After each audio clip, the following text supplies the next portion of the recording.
শ্রীমন মহাপ্রভুর অশেষ কৃপা করুণায় আজ এই শ্রীমন্দির প্রাঙ্গণে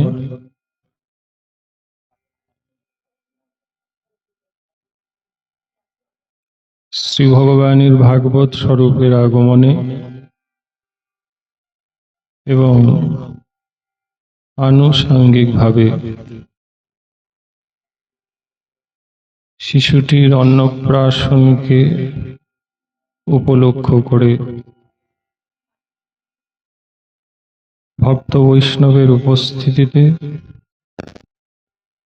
ভগবানের পরামৃত কথামৃত প্রসঙ্গে আমরা প্রবেশ করার সৌভাগ্য লাভ করেছি। কাজেই সংক্ষিপ্ত সময়ের জন্য যে সৌভাগ্য পেয়েছি, এইভাবে রেখুন, এটা জানি তাই বাবা, এটা তুলো, যে পেয়েছি, আসুন সেই সময়কে আমরা ভাগবত কথা শ্রবণে নিয়োজিত করি এবং ভগবানকে শ্রবণ করে তার কৃপা লাভ করি। মালা দিবেন? যারা পাঠ শুনতে ইচ্ছুক তারা এসে বসে পড়ুন, ঘরে যারা রয়েছে। তাই গৌর প্রেমানন্দে হরি হরি বল।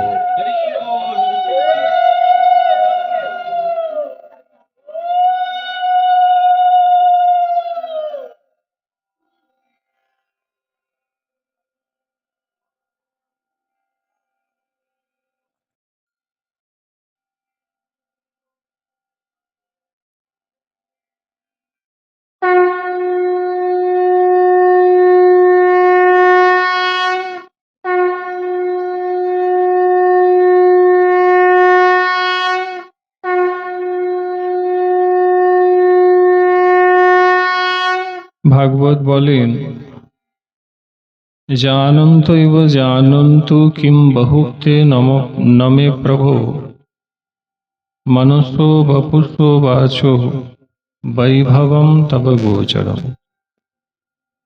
অর্থাৎ যারা বলেন আমি কৃষ্ণ তত্ত্ব জানি তারা জানুক,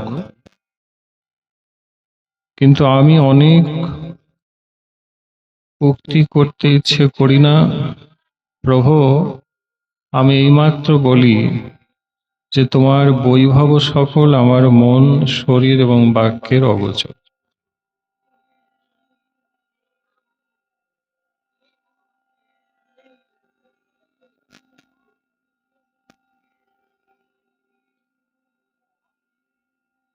আজকের প্রসঙ্গ আমাদের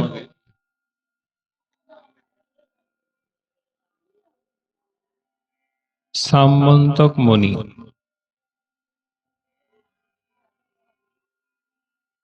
শ্রীমদ্ ভাগবতে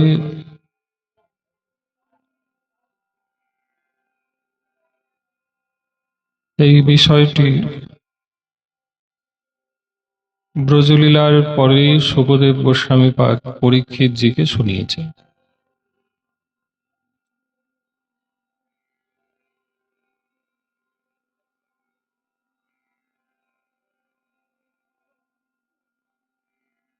প্রভুর বৃহত্তম লীলা হচ্ছে দ্বারকা লীলা। ৯৫ বছর পর্যন্ত অনুষ্ঠিত হয়েছে। দ্বারকা লীলার বৈশিষ্ট্য হচ্ছে এখানে বৃন্দাবনের মতন পরকীয়া ভাবটি নেই।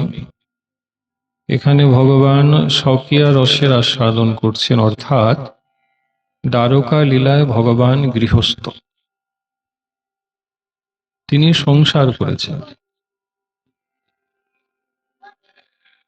প্রথমেই ভগবান যার সাথে সংসার করলেন, দ্বারকা যেহেতু ঐশ্বর্যময় এবং ঐশ্বর্য স্থান, কাজেই দ্বারকাধীশ ভগবান হচ্ছেন চক্রপাণি নারায়ণ। তা নারায়ণ যদি দ্বারকায় সংসার করবেন, তার সহধর্মিণী অবশ্যই ভগবতী লক্ষ্মী হবেন।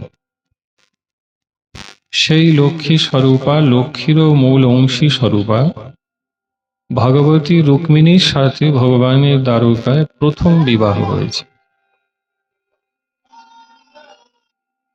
পাঠ চলাকালীন ঘরে বাইরে শান্তি বজায় রাখবেন, কোনো রকম হট্টগোল করবেন না, করজোড়ে অনুরোধ। তাহলে আমার বলতে এবং আপনার বিষয়টি বুঝতে এবং ভগবানের কৃপা লাভ করতে সুবিধে হবে। পাঠ চলাকালীন যদি একান্ত কথা বলতে হয় তা ইশারায় বলবেন, মুখটি বন্ধ রাখবেন।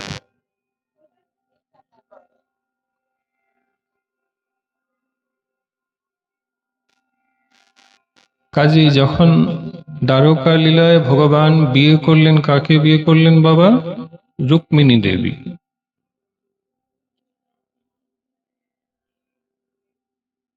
পরবর্তীতে ভগবান সুখদেব গোস্বামীপাদ পরীক্ষিতকে বলছেন, দেখো পরীক্ষিত, পরবর্তীতে ভগবান যে দুটি বিয়ে করলেন, এক সত্যভামা আর দ্বিতীয় জাম্ববতী, এই দুই বিয়ের পিছনে যে কারণ হয়ে দাঁড়িয়েছে সেই কারণটি ছিল সামন্তক মণি। একটি মণির কারণে ভগবানের পরবর্তী দুটি বিয়ে হয়েছে। পরীক্ষিতের প্রশ্ন, আপনাদেরও প্রশ্ন, শ্রী ভগবান একটি মণির জন্য দুইখানা বিয়ে করলেন, তাহলে মণির রহস্যটি কি?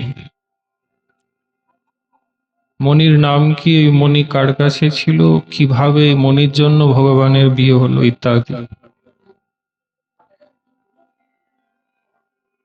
সুখদেব গোস্বামী পাদ বলছেন, রহস্য হচ্ছে দ্বারকা লীলায় ভগবান রুক্মিণীকে বিয়ে করে যে সভায় অবস্থান করতেন সেই সভার নাম ছিল সুধর্মা সভা। যেখানে ধর্ম সুন্দরভাবে পরিচালিত হয় অথবা অনুষ্ঠিত হয় তাকে সুধর্মা সভা বলা হয়। বর্তমান ভারতবর্ষে যেমন লোকসভা আছে, রাজ্যসভা আছে, আজ আছে না রাজ্যসভা, লোকসভা, বিধানসভা, নিশ্চয়ই শুনেছেন। তো ভগবানের একটি সভা দ্বারকায় ছিল, সেই সভাটির নাম হচ্ছে সুধর্মা সভা। যেখানে ধর্মকে সুন্দরভাবে পরিপালিত করা হয়, যেখানে ধর্মেরই মহিমা রয়েছে, ধর্ম ছাড়া যেখানে অধর্মের কোনো স্থান নেই, সেই সভাকেই সুধর্মা সভা বলা হয়।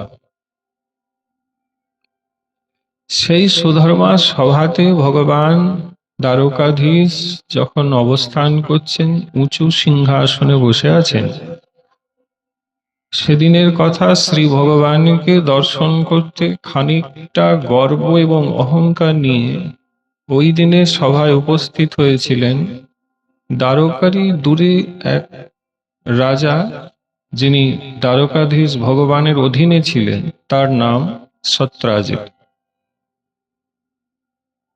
আমার কথাগুলো আপনি যদি 1-1.5 ঘন্টা মন দিয়ে শুনেন, বড় সমৃদ্ধ হবেন।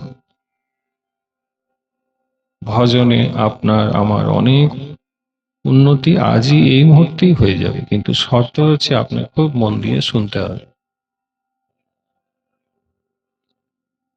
আমাদের মুশকিল হচ্ছে আমরা ভগবানকে শুনতে পারি না।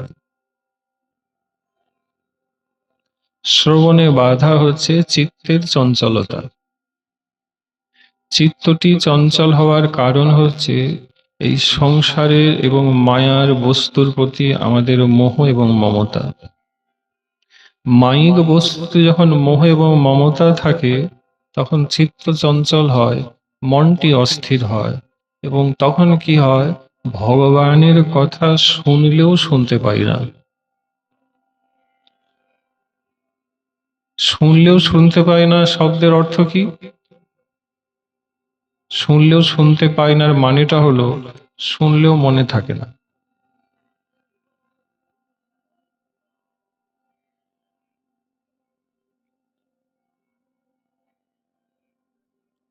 ছেলে খেয়ে নিলে তোমার কি পেট ভরবে? তোমার খিদে পেলে তোমার নিজের মুখে খাবারটি দিতে হবে। এই প্রকার শ্রবণ তোমাকে করতে হবে এবং করার মতন করে করতে হবে। যদি করতে পারো তখনই ভগবানের কৃপা হবে। এবং করার মতন করে শ্রবণ মানে ওই যে বললাম, শুনে যার মনে থাকে সে শুনেছে, শুনে যে ভুলে যায় সে শুনেইনি। আমাদের আচার্য বলেছেন, শুনিলে না শুনে কান, জানিলে না জানে প্রাণ, আমার দড়াইতে না পারে নিশ্চয়। গ্রন্থের নাম প্রেম ভক্তি চন্দ্রিকা। গ্রন্থকর্তা আচার্য বরেণ্য নিত্যানন্দ গ্রহ দ্বিতীয় কলেবা শ্রী নরোত্তম দাস ঠাকুর। উনি এই রহস্যটি বুঝেই বলেছিলেন যে শুনিলেও না শুনে কান, কান শুনলেও শোনে না। এর অর্থ ওই যে বললাম, যার শুনেও মনে থাকে না সে শুনেনি, আর যে শুনে মনে রেখেছে সে প্রকৃত শুনেছে। এই জন্য প্রহ্লাদজি ভাগবতে প্রথম ভক্তিকে শ্রবণম বললেন।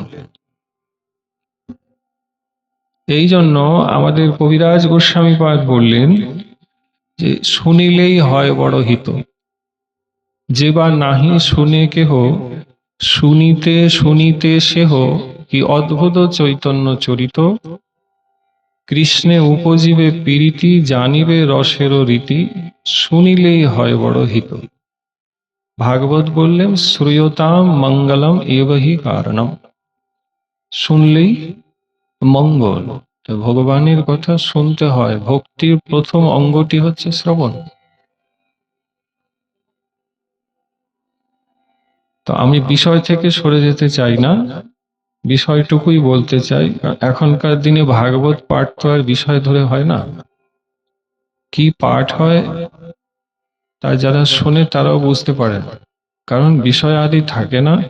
ভাগবতের নামে শুধু এদিকের ওদিকের কথা বলা হয়, সেগুলো আমরা বলতে পছন্দ করি না। গুরুদেবের কৃপা, আপনাদের আশীর্বাদে, গুরু প্রণালীতে ভজন করার সুবাদে এই কলির তাণ্ডবের থেকে খানিকটা নিজেকে দূরে রাখতে পেরেছি। নইলে ভাগবত প্রসঙ্গে আপনি হয়তো খেয়ালই করেন নাই, ভাগবতের কথাই থাকে না। আজকে এখানে ভাগবত পাঠ সবাই শুনেই এসেছে, কিন্তু ধরুন ভাগবতই যদি নেই, অথচ ভাগবত পাঠ হয়ে গেল, যেটা এখন চারিদিকে হচ্ছে, তো সেটা শুনে কি পাবে না? কলির প্রভাবে এগুলো খুব চলছে, তাই সাবধান। তাহলে যে প্রসঙ্গ বলছিলাম মা, সেই অভিমান অহংকার নিয়ে সেদিনে সুধর্মা সভায় ভগবান বসে আছেন। সভার মধ্যে উপস্থিত হলেন রাজা সত্রাজিৎ। রাজা সত্রাজিৎ এসেছেন প্রভুর সামনে। ভগবান উঁচু আসন থেকে সত্রাজিৎকে দেখছেন, কেমন করে সুন্দর রাজবেশ ধারণ করেছেন। সব থেকে বৈশিষ্ট্যপূর্ণ সত্রাজিতের যেটি ছিল, তার বক্ষস্থলকে আলোয় আলোকিত করেছে একটি মণি। যেই মণির দিকে সভাসদ বৃন্দ তাকাতে পারছে না, কারণ তার এত জ্যোতি, এত তেজ। এই মণিটির নাম শুকদেব গোস্বামী পাদ বলছেন সামন্তক মণি। রাজা সত্রাজিৎ এই মণি কোথা থেকে পেলেন না, ভাগবত বলছেন সত্রাজিৎ রাজা সূর্যদেবের ভক্ত ছিলেন। আমাদের সনাতন ধর্মে মূল 5 তত্ত্বের উপাসনা দেখানো হয়েছে: সৌর্য, শৈব, শাক্ত, গানপত্য এবং বৈষ্ণব। সৌর্য মানে যারা সূর্যের ভক্ত, সূর্যের উপাসনা করে, তাদেরকে সৌর্য বলা হয়। শাক্ত মানে যারা দেবীর উপাসনা করে, তাদেরকে শাক্ত বলা হয়। শৈব যারা শিবের উপাসক, তারা শৈব। গানপত্য যারা গণেশের পুজো অর্চনা করে, তাদের গানপত্য বলা হয়। আর যারা শ্রী বিষ্ণু বা হরির উপাসনা পুজো অর্চনা করে, তাদেরকে বৈষ্ণব বলা হয়, যেমন আপনারা। এই 5 তত্ত্বের উপাসনা আমাদের সনাতন ধর্মে দেখানো হয়েছে। তো সত্রাজিৎ রাজা সৌর্য অর্থাৎ সূর্যের ভক্ত ছিলেন। দীর্ঘকাল সূর্যের ভক্তি করাতে সূর্যদেব প্রসন্ন হয়ে দর্শন দিয়ে রাজা সত্রাজিৎকে ওই মণি দিয়েছিলেন। প্রসন্ন হল, বলে তোমার প্রতি আমি প্রসন্ন, তুমি এই মণিটা রাখো। মণির বৈশিষ্ট্যে ভাগবতে লেখা আছে যে ওই মণি প্রত্যেক দিন, প্রতিদিন কত মণ সোনা দিতেন জানেন? বলতে পারবেন? 64 মণ সোনা দিত। যেমন ঘরে যদি দুধের গায়ে থাকে তাহলে নিশ্চয়ই সে প্রতিদিন কি দিবে গো? দুধ দিবে। গোমাতা থাকলে যেমন দুধ দেয়, মণিটা প্রতিদিন কত মণ সোনা দিত গো? 64। অল্প নাকি? 64 মণ। এই অর্থে সত্রাজিৎ রাজা বহু অর্থের মালিক। আন্দাজ করে নিন, 64 মণ প্রতিদিন। ভাগবতে লেখা আছে 8 ভার সোনা দেয়, এক ভারে হয় 8 মণ, তাহলে 28 64। বহু অর্থের মালিক সেই মণিকে গলায় ঝুলিয়ে সত্রাজিৎ সভায় এসেছে। ভগবানের সভা প্রতিদিন বসতো দ্বারকায়। সভার উদ্দেশ্য ছিল কোনো দ্বারকাবাসীর মনে যদি কোনো প্রশ্ন থাকে, জিজ্ঞাসা থাকে, প্রয়োজন থাকে, তাহলে সে সভায় উপস্থিত হবে। সত্রাজিৎ এসে দাঁড়িয়েছে, মণি ঝলমল ঝলমল ঝলমল করছে। ভগবান নিজেই হেসে বললেন, আরে সত্রাজিৎ, তুমি এসেছো তো, তোমার কি প্রশ্ন আছে বলো। সত্রাজিৎ বললেন, আমার কোনো প্রশ্ন নেই, আমি এমনি এসেছি। বলে, এমনি তো এখানে কেউ আসে না। ভগবান বুঝতে পারলেন এ মণিটা দেখাতে এসেছে, প্রেম সে বলে। এটা নিয়ম আছে, আমার নিয়ম আছে, এটা জগতের নিয়ম। যেমন কোনো বিয়ে বাড়িতে কেউ যদি অসম্ভব সাজগোজ করে যায়, তার উদ্দেশ্য কেবল বিয়ে বাড়ি তাই সাজগোজ করে গিয়েছি তা নয়, আর যারা গিয়েছে ওদেরকে ওই সাজটা দেখাতেও হবে, তাই জন্য যায়। তো রাজা সত্রাজিতের যে অহংকার হয়েছে, তা ভগবান আসনে বসে বুঝতে পারলেন যে এর বিষয়ের প্রতি অহংকার হয়েছে, তাই মণি আমাকে দেখাতে এসছে। এখন জানবেন ভক্তমণ্ডলী, ভগবানেরও একটি মণি আছে যা তিনি বক্ষে ধারণ করেন। সেই মণিটার নাম কি বলতে পারবে? নারায়ণের যে মণি আছে সেই মণিটার নাম কি? ঠিকই বলছি, কৌস্তব।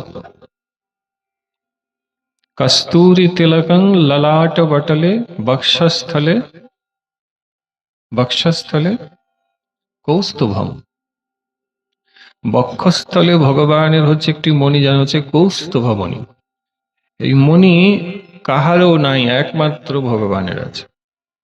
কিন্তু ভগবান দেখছে আমার তো কৌস্তুভ মণি, অহংকার নেই, কেন অহংকার করব?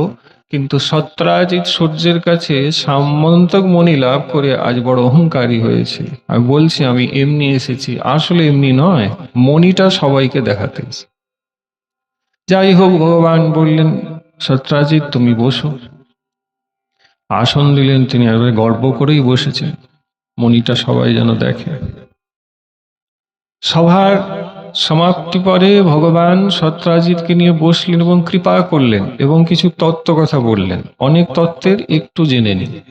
ভগবান উবাচ, শ্রী ভগবান বলছেন, দেখো সত্রাজিৎ, বিষয়ে শাস্ত্রে বলা রয়েছে বিষয়ের তিনটি অবস্থা। তিনটি অবস্থা বিষয়ের কি কি বাবা?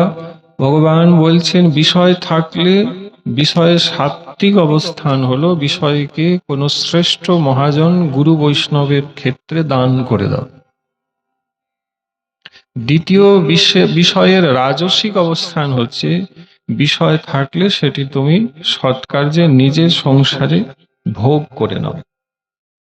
আর বিষয়ের তামসিক ব্যবস্থা হলো, সেটি হচ্ছে যদি দানও করলে না আর ভোগও করলে না, তাহলে ভগবান বলছেন সেই বিষয়টি অচিরেই নষ্ট হয়ে যাবে। ভাগবতে লেখা আছে। অর্থাৎ যার অনেক টাকা পয়সা আছে সে দান করুক, যদি দান করতে অসমর্থ হয় তাহলে ভোগ করে নিন। আর যদি ভাবছেন যে আমি বিষয়টা ভোগ দান দুটোই করব না, জমা করব, তো ভাগবত বলছেন বিষয়ের জমা বলে কোনো ব্যাপার নেই, ওটা নষ্ট হয়ে যাবে। বোঝা গেল? ভগবান বললেন, দেখো সত্রাজিৎ, তো তোমার মণিটা যে দেখছি, তুমি মনে করলে এটা সৎ পাত্রে দান করে দাও, এতে তোমার মনির মর্যাদা থাকবে, তুমিও সুস্থ থাকবে, ভালো থাকবে। সত্রাজিৎ মনে মনে ভাবছেন, আমার এই তপস্যার সম্পত্তি 64 মণ যে প্রতিদিন সোনা দেয়, আমি এই মণি কাকে দান করব? তো জিজ্ঞাসাই করলেন, দান করব সৎপাত্রে বলছেন দ্বারকাধীশ, কাহাকে দান করব যদি বলেন? তো ভগবান বললেন, তুমি আমাকেই দান করে দাও। প্রেম সে বলি রাধা, আমাকেই দান করে দাও। দেখুন, গর্ব অহংকার থাকলে হয় কি, ভগবান নিজের থেকে মণিটা চাইলেন না। ভগবান কাহারও কাছে কিছু চান না। ভগবান গীতায় বলছেন, আমি ভক্তিটুকুই চাই। আর অর্জুনের কাছে গীতায় বললেন, মন্মনা ভব মদ্ভক্ত মদয়াজি মাম নমস্কুরু মাম বৈশস্য যুক্তৈব আত্মানং মৎপরায়। তুমি আমাকে ভক্তি করো, আমাকে মন দাও, আমার পুজো করো, আমাকে প্রণাম করো, এইগুলি চাইলেন। কিন্তু সত্রাজিতের কাছে মণিটি চেয়ে নিলেন, বলে তুমি আমাকে দিয়ে দাও। দেখেন, ভজন করলে ভজন সম্পত্তি, আর যদি সংসারে টাকা পয়সা উপার্জন করো তাহলে অর্থ সম্পত্তি, শাস্ত্র বলছেন দুটি ভগবানকে দিয়ে দিতে হয়। যেমন তোমার পরিশ্রমের টাকা তুমি ব্যাংকে রেখে আসো, ব্যাংক তোমার বাড়ির থেকে অনেকখানি দূরে, ব্যাংকের ব্যক্তি যারা রয়েছেন কর্মচারী, তাদের সাথে তোমার কোনো আন্তরিক সম্বন্ধ নেই, তবু তুমি মনে করো যে ঘরে টাকা রাখলে নষ্ট হবে, চুরি হতে পারে, ডাকাতি হয়ে যেতে পারে, আমার পরিশ্রমের টাকাটা আমি বরঞ্চ ব্যাংকে জমা রেখে আসি, তাতে লাভ কি, সুরক্ষা থাকবে, আর অনেক সময় পর্যন্ত রাখলে ব্যাংক সেটা ডবল করে দিবে। এই প্রকার একজন সাধক তার ভজন সম্পত্তি বিষয়াদি ভগবানকে সমর্পণ করে দিবে। করলে কি হয় বললে, সম্পত্তি রক্ষা হবে এবং সম্পত্তি দিনে দিনে বাড়বে। ভগবান সৎশিক্ষা সত্রাজিৎকে দিলেন অবশ্যই, কিন্তু মা সত্রাজিৎ মনে করলেন, আমাকে বুঝিয়ে টুজিয়ে দ্বারকাধীশ ভগবান আমার মণিটা হাতিয়ে নিতে চাইছে।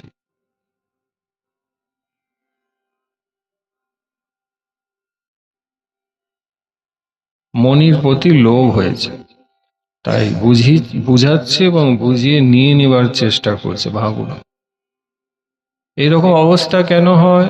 ভগবান চাইছেন দিলে মঙ্গল, কিন্তু মনে করলেন না, দেব না। পরিষ্কার বললেন, তপস্যার এই ধন, এই মণি আমি কখনোই তোমাকে দেব না। আমি কেন দেব? আমার পরে আমার বংশে যারা আছে তারা মণি রাখবে, তোমার তোমার কাছে রাখতে যাব কেন? ও, আমার মণির প্রতি তোমার লোভ হয়েছে। তো ভগবান দেখলেন যে সত্রাজিৎ আমাকে দিবে না, যেদিনে ঠকবে, যে মনির জন্য যখন প্রচন্ড দুঃখ কষ্ট পাবে, তখন বুঝবে যে আমি আজ যা বলেছি তা ওর হিতে কল্যাণে বলেছিলাম, কিন্তু সে সেটা বুঝতে পারল না।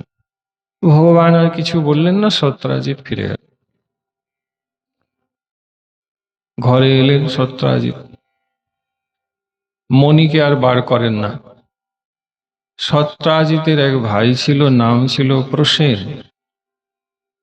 সুখদেব গোস্বামী পাদ বলছেন, একদিন সত্রাজিতের ভাই প্রসেন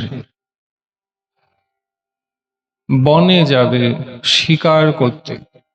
মা একটু চুপ করেন, ও এই সামনে বসেন না, মা চুপ করেন।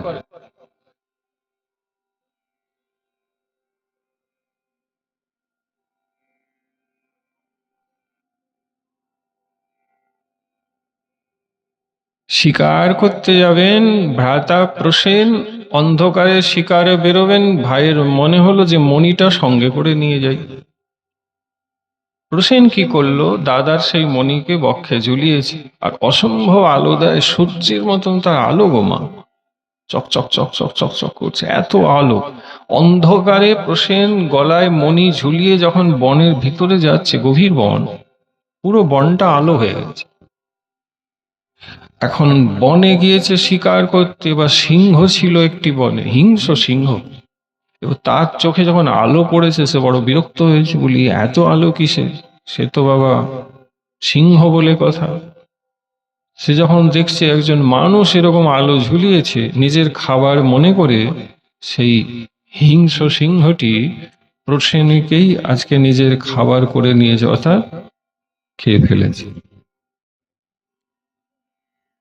সত্যাজিতের ভাই প্রসেন আজকে সিংহের খাবার হয়ে গেল, তার প্রাণ চলে গেল।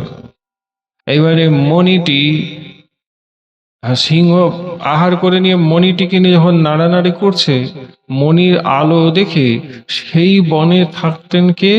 সুখদেব গোস্বামী পদ বলছেন থাকতেন জাম্বুবান। জাম্বুবান যখন দেখলেন অদ্ভুত মণি, তো সিংহকে তিনি আজকে মেরে ফেলেছেন, সিংহের কাছ থেকে সেই মণিটি নিয়ে জাম্বুবান সেই জঙ্গলে যে গুফার ভিতরে তিনি তার একমাত্র কন্যাকে নিয়ে থাকতেন, সেখানে প্রবেশ করে গেছে। জাম্বুবানের কন্যার নাম ভাগবতে বলছেন জাম্বুবতী। মণিটি নিয়ে এসছেন জাম্বুবানজি, আর কন্যা বড় স্বাভাবিক, মেয়েদের অলংকার ভীষণ ভালো লাগে। জাম্বুবতী বলছে, বাবা এত সুন্দর এত সুন্দর মণিটি, বলে তোর জন্যই নিয়ে এসছি, তুই নে। জাম্বুবতী সুন্দর করে মণিটি নিজের কাছে রেখেছে। আর এদিকে কি হলো, এইদিকে পরের দিন সুধর্মা সভায় ভগবান বসে আছেন, আর সত্রাজিৎ রাজা নিজের ভাই গিয়েছে জঙ্গলে, ফিরে নাই, খোঁজ করেছে সারা রাত্রি। কি হলো, ভাই এলো না কেন, আর মণিও নিয়ে গেছে, মণি গেল কোথায়? খুঁজতে খুঁজতে সত্রাজিৎ যখন বনে গিয়ে দেখছে কি, যে ভাইয়ের বস্ত্র আদি পড়ে আছে, কিন্তু ভাইয়ের খোঁজ নেই। এদিকে ওদিকে যায়, দেখে রক্ত পড়ে আছে। পরে অনুসন্ধান করে রাজা সত্রাজিৎ বুঝতে পারলেন যে আমার ভাইকে এই গভীর বনে চক্রান্ত করে, ষড়যন্ত্র করে মেরে ফেলা হয়েছে। আগে পর বিচার না করেই, যে কি কারণে কে মারলো, দেখুন বিচার না করেই তিনি বিচার এটা করলেন, ও বুঝেছে গতকাল যে দ্বারকাধীশের কাছে গিয়েছিলাম, তিনি মণি চেয়েছিলেন, আমি দেই নাই, তাই গুপ্তচর মারফত ঠিক খবর রেখেছে যে আমার ভাই মণিপুরে জঙ্গলে গিয়েছে, আর ব্যাস ফাঁকে পেয়ে আমার ভাইকে হত্যা করে ভাইয়ের কাছ থেকে দ্বারকাধীশ মণি নিয়ে পালিয়ে গেছে। সত্রাজিতের এত রাগ হলো, এত ক্ষোভ হলো, এত আক্রোশ হলো, যে কিছুমাত্র বিচার না করেই মা সারা দ্বারকা নগরে ভগবানের নিন্দা করলো, আর বলতে শুরু করলো, যাকে তোমরা দ্বারকাধীশ বলো, সে হচ্ছে একজন চোর, একজন খুনি, একজন হত্যাকারী, একজন আসামি।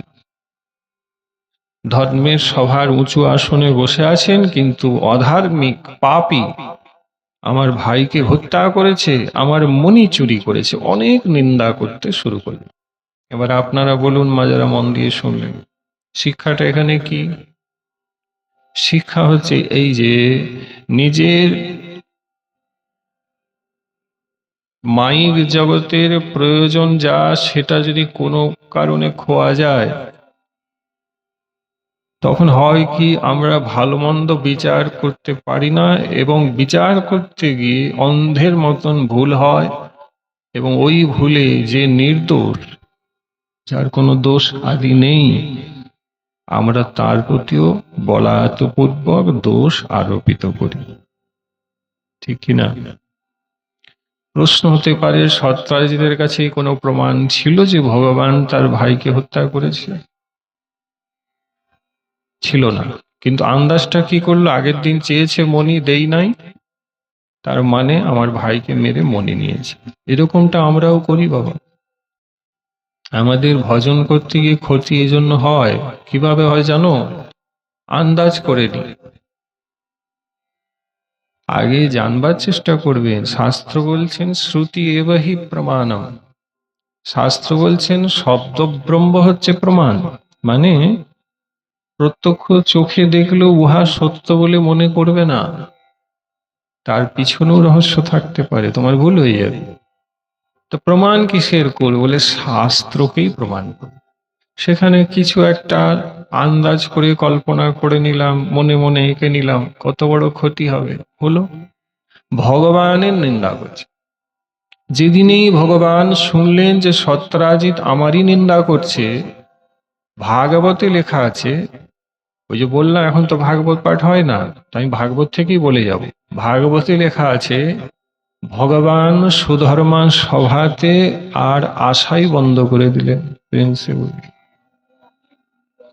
বর্তমান কালে যারা মন দিয়ে শুনছেন দেখুন ভালো লাগে, বর্তমান কালে আধুনিক সময়ে যারা রাজা হন, মানে যারা প্রশাসন হন, তাদের প্রতি যদি কোনো দোষারোপ করা হয়, সেটি যদি মিথ্যেতেও হয়, তাহলে যদি উপযুক্ত প্রশাসক হন, তাহলে তিনি কি করেন? নিজের পদ থেকে বলুন সরে দাঁড়ান বা ইস্তিফা দেন না। তো ভগবান সভার থেকে ইস্তিফা দিয়ে দিলেন। এখন এগুলো যদিও কম আছে, ইস্তিফা আর কেউ দেয় না। ভগবান বলছেন যদি দোষ লাগে তখন আর সভায় বসা যাবে না। কারণ দোষ কি, খুব মন দিবে, যে প্রথমেই বললাম আপনি শুনুন সমৃদ্ধ হবে, এগুলোই বলতে বসেছি। বাকি এসব কাহিনী আপনি অনেক শুনবেন বা আপনার জানা আছে, কিন্তু যেগুলো জানেন নাই সেগুলো স্পর্শ করে যাব। ভগবান বলছে এখানে গোস্বামী পদের টিকা আছে, যখন ধর্মসভায় বসে আছি আর সেখানে যদি এত বড় দোষ লেগে যায়, তাহলে ওটা যতক্ষণ না পরিষ্কৃত হচ্ছে, পরিষ্কার হয়ে যাচ্ছে যে রহস্যর কি, ততক্ষণ সভাতে বসা যাবে না। তিনি আর বসেন নাই। দাদা বলদেব, তেনার প্রচন্ড রাগ হয়েছে। তিনি তো বলেই উঠলেন যে মুষলের মাধ্যমে আমি সত্রাজিৎকে বধ করে দেব। আমার ভাইকে দোষারোপ করছে, সে মণি চুরি করেছে বলছে, সত্রাজিৎকে আর আমি রাখবো না, প্রাণে মেরে দেব। এখন দাদার তো অসম্ভব রাগ। কৃষ্ণ বোঝালেন, বললেন মেরে দিলে কি নিন্দাটা চলে যাবে? দেখো তুমি যদি মেরে দাও নিন্দা ডবল হয়ে যাবে। প্রেম সে বলি হবে কি না? বলে দেখো, তখন তো যে দু দশজন এখন বলছে না, তারাও বলবে হ্যাঁ তাহলে সত্রাজিৎ ঠিকই বল, হ্যাঁ কি না? হ্যাঁ, ভগবান বিচার করেন কিন্তু দাদা রাগ করেন। বলদেব বুঝলেন, বলে তাহলে উপায় কি? চারিদিকে বলছে তুমি নাকি মণি চুরি করেছো। বলে উপায়টা এইটাই যে এবার আমাদেরকে অনুসন্ধান করে দেখতে হবে দাদা, যে আসলে রহস্য কি।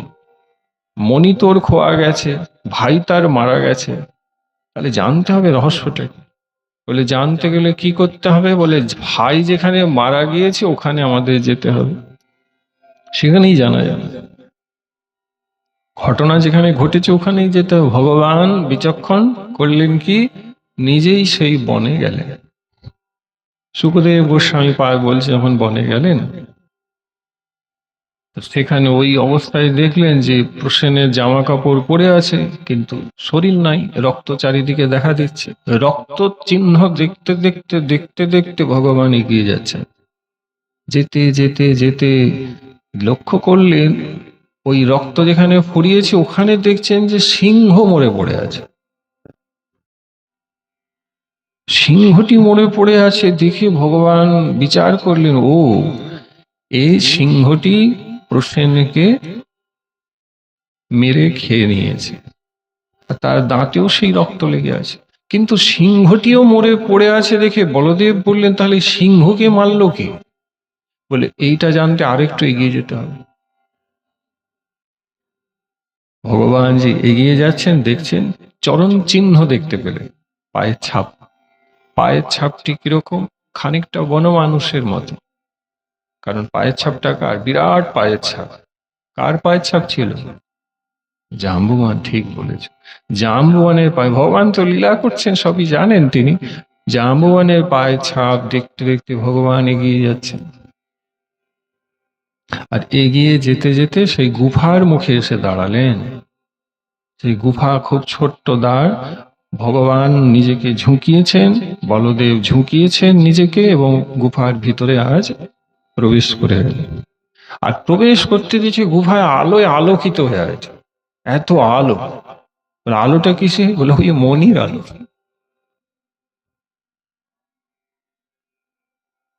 সামনে দাঁড়িয়ে আছে জাম্ববতী, জাম্ববানের কন্যা, মণিটা পড়ে আছে। ভগবান দেখেই বলে এই তো মণি, এই তো মণি। তো ভগবান দেখেই বলছেন, ভদ্রে, আমি ওই মণি নিতে এসেছি, তুমি মণিটা আমাকে দাও।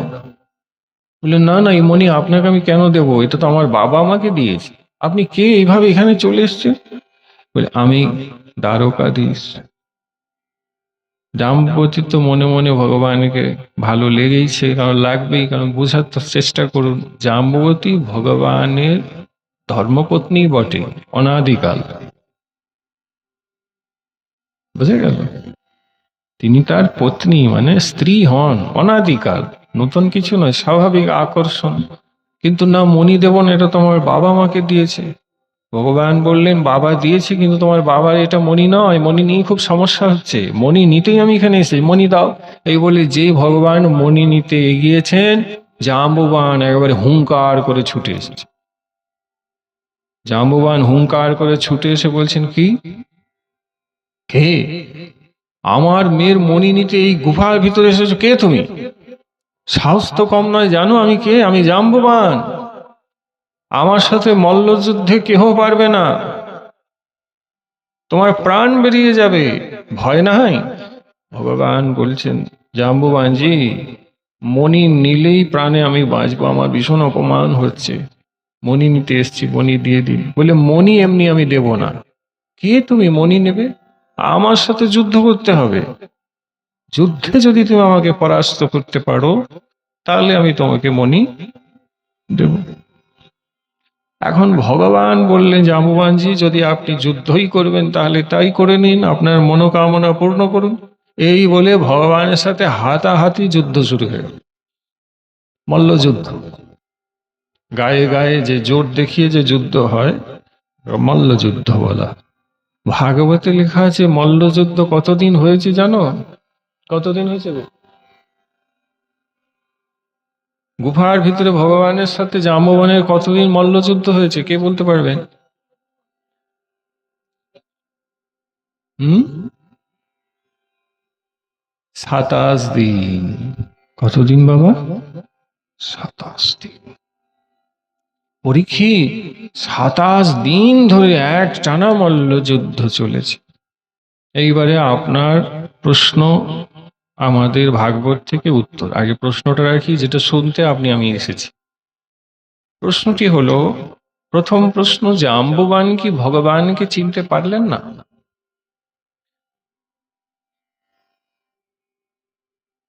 চিনতে যদি পারতেন তাহলে কি প্রভুর সাথে যুদ্ধ করতেন?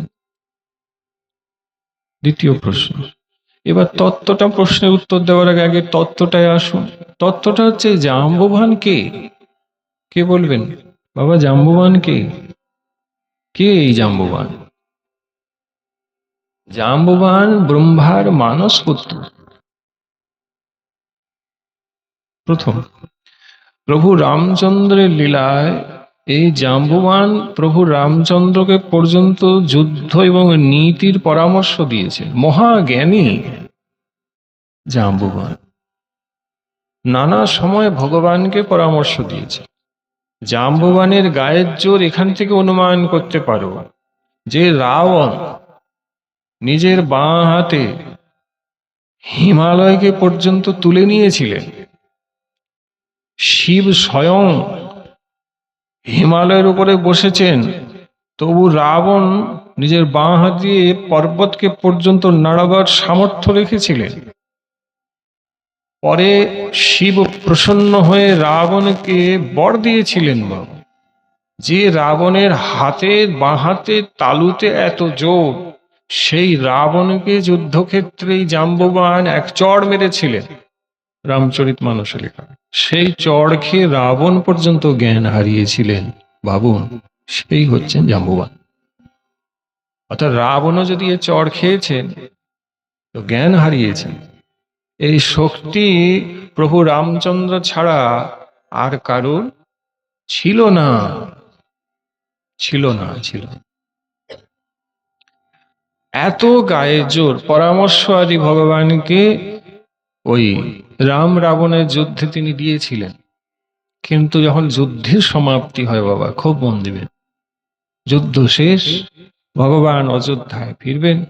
জাম্ববান অযোধ্যায় ফিরেছিলেন, কিন্তু যখন প্রভু রামচন্দ্রের লীলার সমাপ্তি হবে, তো জাম্ববান ভগবানকে প্রণাম করে বলেছিল, প্রভু তুমি কৃপা করে তোমার চরণে রেখেছিলে, আমার বড় সৌভাগ্য, কিন্তু মনের বাসনা কিছু আমার থেকেই গেল। বলে কি থেকে গেল জাম্ববান? বলে, প্রভু যুদ্ধ খুব হলো, যুদ্ধে বাঁদরের দল সবাই যুদ্ধ করলো, হনুমান করলো, সুগ্রীব করলো, নল নীল যুদ্ধ করেছে, অঙ্গদ করেছে, কিন্তু প্রভু তুমি আমাকে যুদ্ধতে যুক্ত করলে না। আমার একটু ইচ্ছে ছিল আমি অসুরদের সাথে যুদ্ধ করব। ভগবান হেসে বললেন, তোমার যুদ্ধের দরকার নেই, তুমি পরামর্শ দিয়েছো, ওতেই তো কাজ হয়ে গেছে। বলে, প্রভু আমার কিন্তু যুদ্ধের যে আস্বাদন করার ইচ্ছা ছিল ওটা পূর্ণ হয়নি, আমি চাই আমি একটু যুদ্ধ করব। ভগবান বলছেন, দেখো আমার সঙ্গ পেয়েও এখনো তুমি সেই কথা বলছো যে সঙ্গ দরকার নেই, যুদ্ধ করতে চাই। তো ভগবান রামচন্দ্র বললেন, দেখো জাম্ববান, তোমার সাথে যুদ্ধ করবে ব্রহ্মাণ্ডে এরকম শক্তি কোনো ব্যক্তির নেই। তোমার সাথে যুদ্ধ করে আনন্দ দিবে এটি একমাত্র আমিই পারবো, কারণ তুমি ব্রহ্মার মানস সন্তান, আর ব্রহ্মাকে আমি সৃষ্টি করেছি, ব্রহ্মা আমার প্রথম সন্তান। এই যুদ্ধ করতে গেলে সমানে সমানে হয়, তোমার সমান তো কেউ নেই, আমি আছি। তখন জামলে, তাহলে প্রভু তোমার সাথেই করতে হবে। না প্রভু, তোমার সাথে কি করে করব, তোমাকে তো ভক্তি করি প্রভু। ভগবান বললেন, দেখো যদি ইচ্ছে হয়েছে আমি যুদ্ধ করব, তবে এই ত্রেতাতে হবে না, তুমি চির অমর হয়ে তুমি এই জগতেই বিচরণ করবে। ভক্তমণ্ডলী মনে রাখবেন, জাম্ববান আজও এই জগতে আছেন। জাম্ববান কোথাও যান নাই বলে, তিনি অমর, জগতেই বিচরণ করে, যেখানে হরি কথা হয় থাকেন। যেমন এখানে হচ্ছেন, এখানে তো আসবেনই, আসবেন কেন? কারণ ওনারই প্রসঙ্গ হচ্ছে।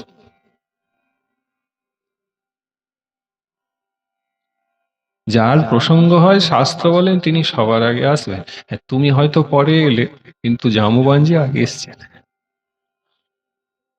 আমরা অনেক কারণে হরিকথা শুনতে পরে আসি। দেখেন, মনে কিছু করবেন না, পরে আসার অনেকগুলো কারণ আছে। একটা কারণ যেটা, এই তো কালকে ওখানে হরিকথা হয়ে গেল, আবার এখানে একটু হচ্ছে, গেলেই হয়, আগে যাবার কি আছে? আপনি বুঝতে পারলেন না যে কোনো বিশিষ্ট মহাজন এসেছিলেন, মানে সবাইকে এক সমান করে ফেলি বাবা। আগেই বলেছি, অপরাধ নেবেন, যে ওই তো ওই পাড়ায় কাল হলো, ওখানে একজন এসেছিল বলে গেল, ওই পাড়ায় এসছি, ও বলে কি দরকার, পরে একটা সময় গেলেই হয়। এই ভুলটা আমরা কিন্তু করি, এবং অনেকে এখানেও করে দিলেন। এই করে কি হলো মা, ভজন পূর্ণ হয় না। আচ্ছা, বললে বুঝতে পারবে, আশা করি যদি এটা বলার পর সকলের পাল্টে যায় তাহলে উপকার তোমার হবে। আচ্ছা, স্কুলে যে ছেলেটা পড়তে যায়, বিদ্যালয়ে যখন ক্লাসরুমে ঢুকে দেখবেন মাস্টারমশাই ক্লাস নেওয়ার আগে কি নাই, হ্যাঁ? উপস্থিতি।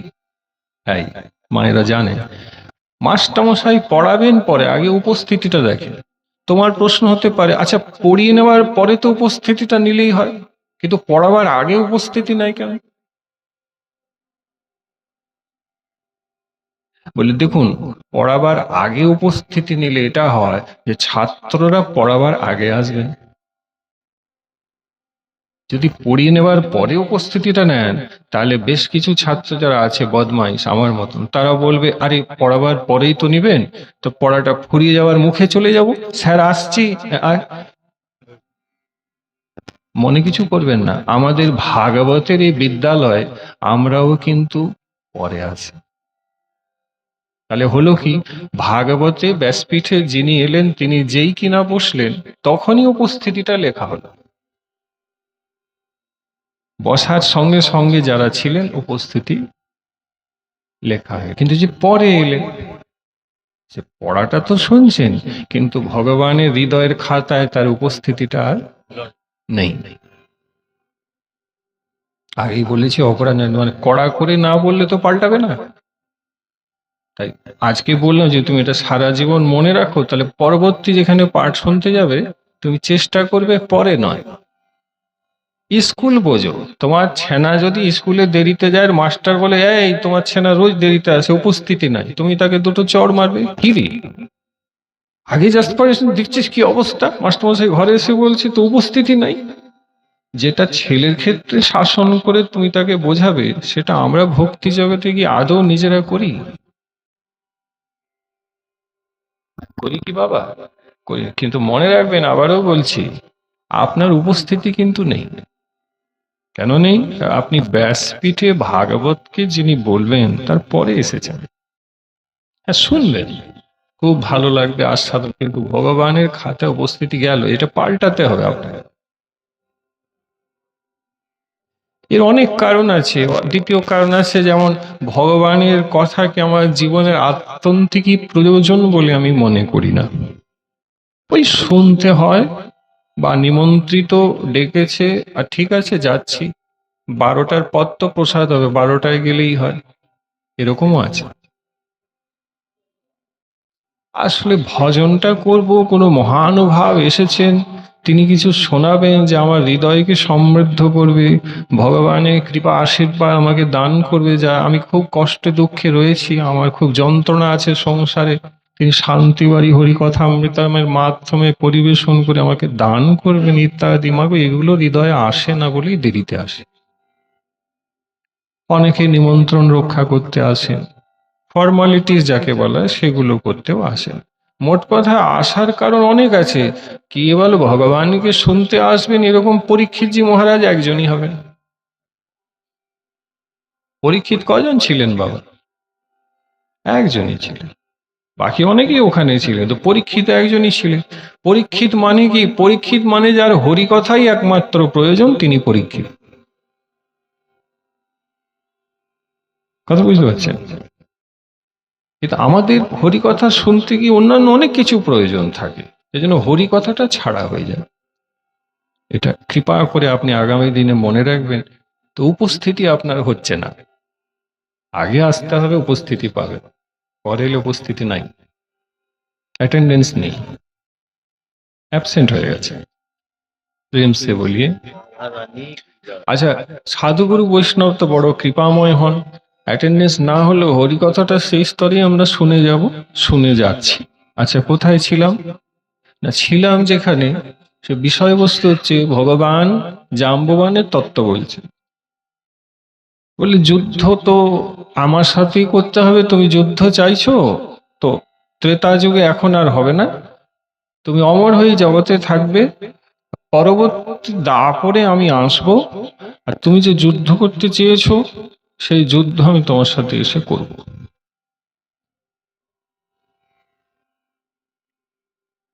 এই যে তাকে যুদ্ধরসটি আস্বাদন করাবেন বলেই প্রভু স্বইচ্ছায় জাম্ববানের কাছে আজ এসে কৃষ্ণচন্দ্র রূপে দাঁড়িয়েছেন, তবু তিনি চিনতে পারছেন না যে ইনি রামচন্দ্র। যদি চিনে যাবেন তাহলে আর যুদ্ধ হবে? তার বাসনা অপূর্ণ থেকে যাবে। তাই ভগবান ইচ্ছা করে নিজেকে চেনালেন না, বললেন যুদ্ধ করতে চাও তাহলে করো। 27 দিন পর্যন্ত তার যে বাসনা যুদ্ধ, ভগবান খুব করেছে। যখন তার আর গায়ে জোর নেই, শিরা শিরা সব, নাড়ি ধমনি সব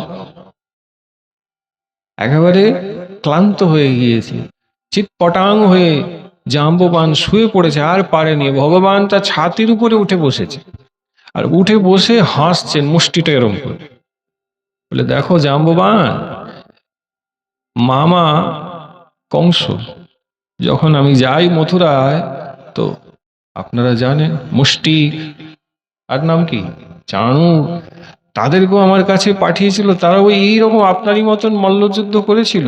তা আমি এত খেলা তাদের সাথে করিনি, কারণ সময় ছিল না, মামার সাথে কোলাকুলি করতে হবে, কথাবার্তা বলতে হবে। তা আমি মুষ্টি প্রহারে মুষ্টি চাণুর আদিকে বধ করে দিয়েছিলাম, তারা রুধির বমন করে মারা গিয়েছিল। কিন্তু এই যে দেখছে, এইটা যদি আপনার ছাতিতে পড়ে যায়, তো আপনি নিতাই গৌর হরিবোল হয়ে যাবেন। তখন তোমার জাম্ববান চিন্তা করছে আমাকে পরাস্ত করতে পারবে যুদ্ধে একমাত্র আমার প্রভু ছাড়া অন্য কেউ নয়। কিন্তু আমার প্রভু তো রামচন্দ্র, আপনি তো সেরকম নয়, আপনার সিকি পাকা আছে, আপনি বললেন আপনি দ্বারকাধীশ, তাহলে আপনি কে? প্রভু ছাড়া তো আমার পরাজয় কারোর কাছে সম্ভব নয়। তাহলে আপনি কি আমার সেই প্রভু? ভগবান বললেন ওঠো।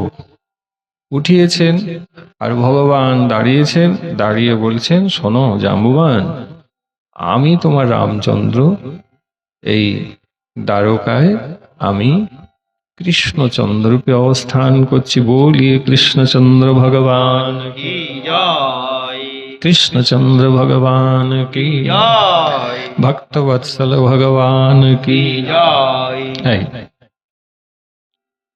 হলো, যেই ভগবান বলে আমি রামচন্দ্র, দর্শন পর্যন্ত দিয়ে দিলেন। রামে রামে রামেতি রামো রামে মনোরমে সহস্রনামাবিস্ততুল্যম রাম নাম বরাননে।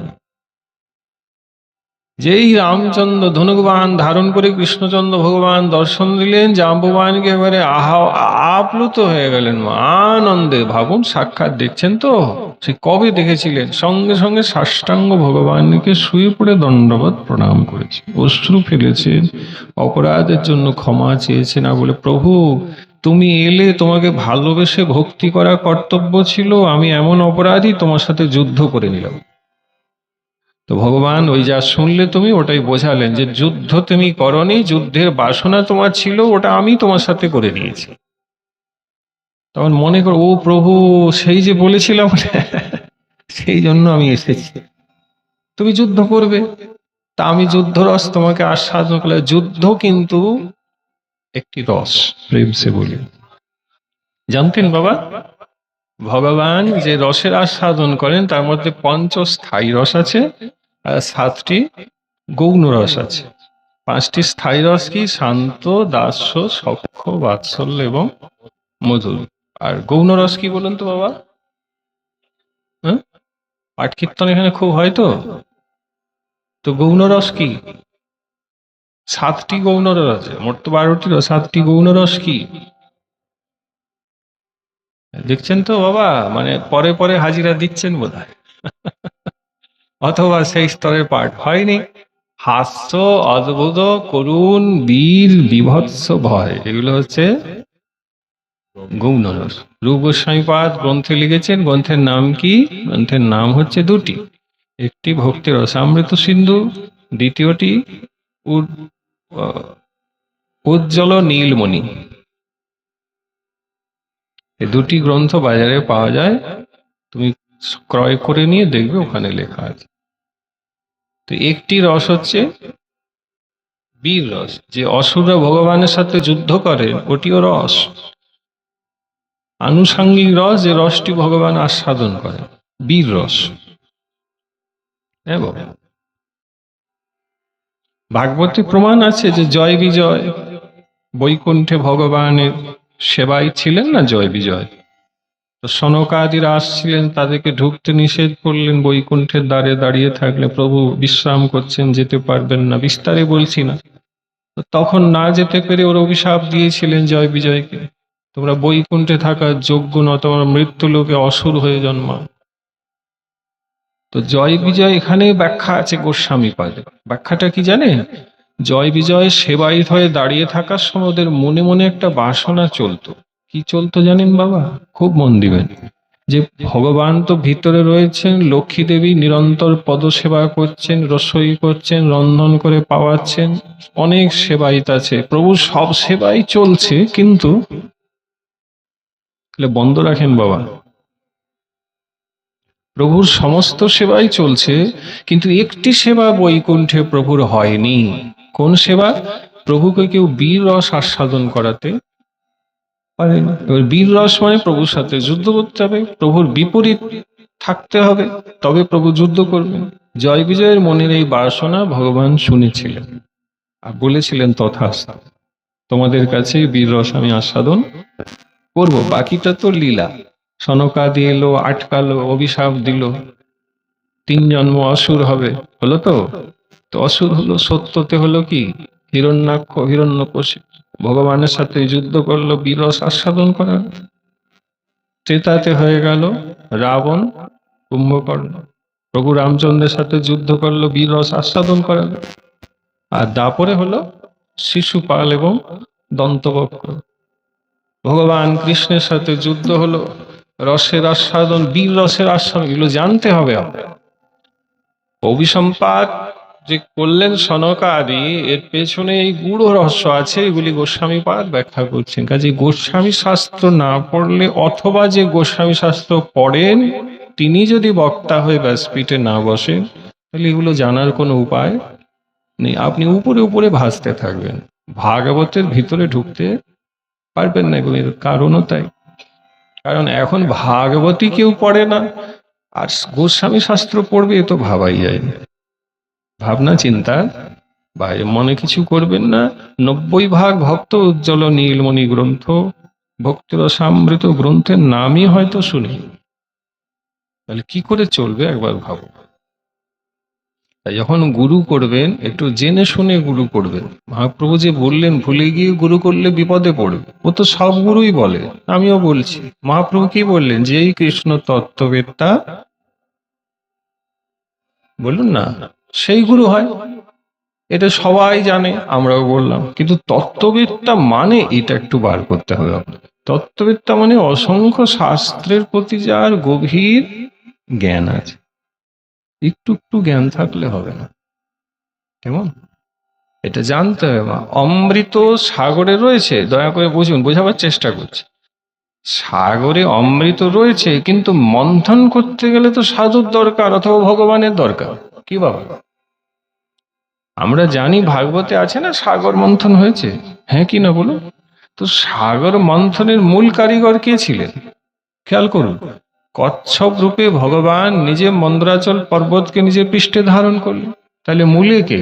কচ্ছপ ভগবান, হ্যাঁ কি না বাবা?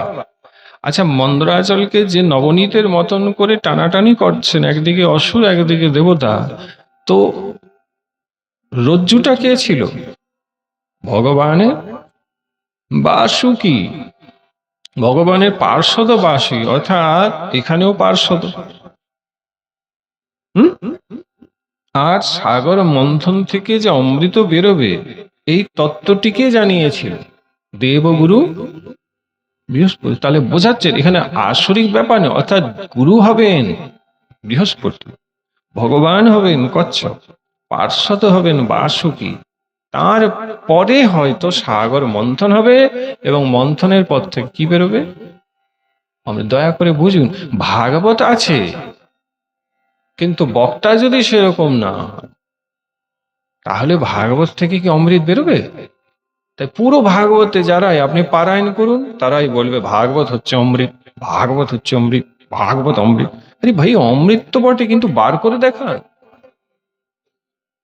আমি তো শুনছি অমৃত, বার করতে হবে তো আপনাকে।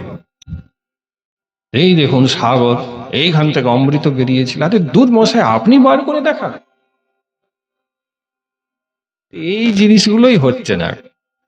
তোমাকেও বলে দিচ্ছে ভাগবতী অমৃত, জানেন দেবতার অমৃত নিয়ে এলো, কিন্তু সুখদেব গোস্বামী বলে, না না, ও কাঁচ, ওই কাঁচের কাছেই অমৃতের কোনো তুলনাই নেই, কাজে দিব না, আপনারা ফিরে যান।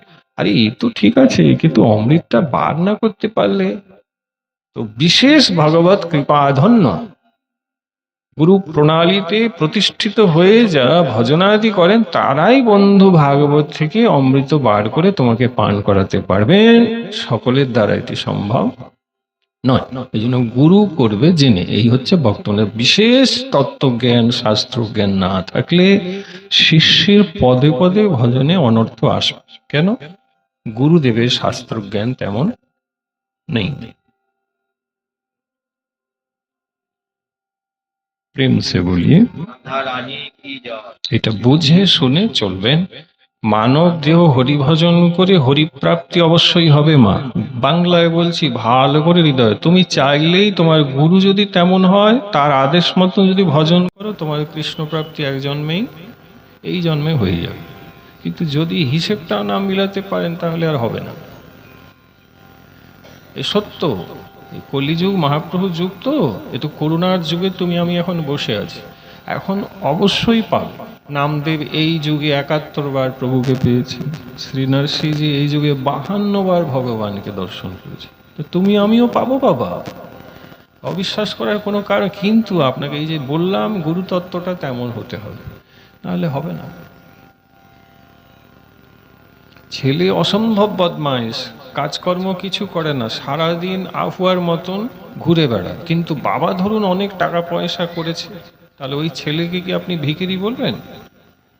সে কিছু করে না, তার রোজগারও নাই, শুধু ফুটায়। কিন্তু ওই ছেলেটাকে দেখলেই ফুটালেও ও কিছু কর্ম না করলেও তুমি যদি চেনো ওর বাবাকে, তো তুমি কি বলবে? ছেলেটা ভিখারি নয়, ছেলেটার অনেক টাকা।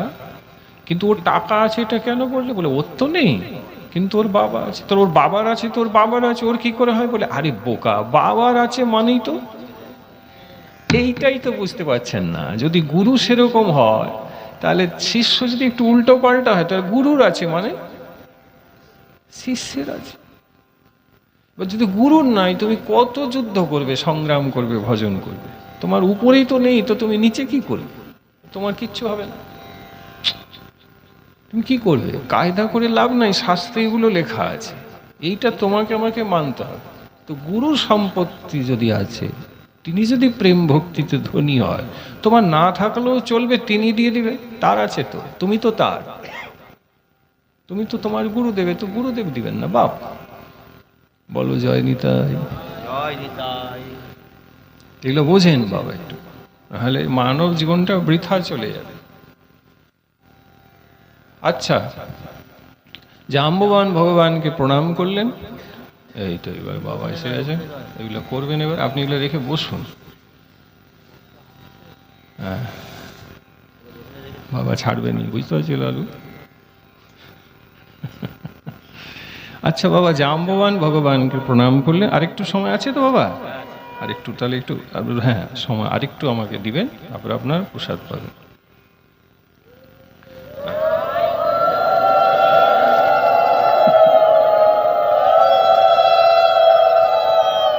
বাবাকে আমি চিনি, এখানে পাঠালে বাবা মালা টালা দেন, আর এরাও চিনে, তুই চিনি, সবাই। আচ্ছা মা, যেখানে ছিলাম আস্বাদনটা বিষয়টা ধরে করে অনেক বাকি রয়েছে, অনেকখানি। আচ্ছা মা গো, জাম্ববান ভগবানের প্রতি প্রসন্ন হলেন, অপরাধের জন্য ক্ষমা যাবে। অপরাধ তো কিছু না, তুমি যুদ্ধ করতে চেয়েছিলে, তাই তোমার সাথে ২৭ দিন যুদ্ধ করলে। ও প্রভু বড় দয়া করলে, রামচন্দ্রকে ভগবান দর্শন দিল। বলি রামচন্দ্র ভগবান কি জয়।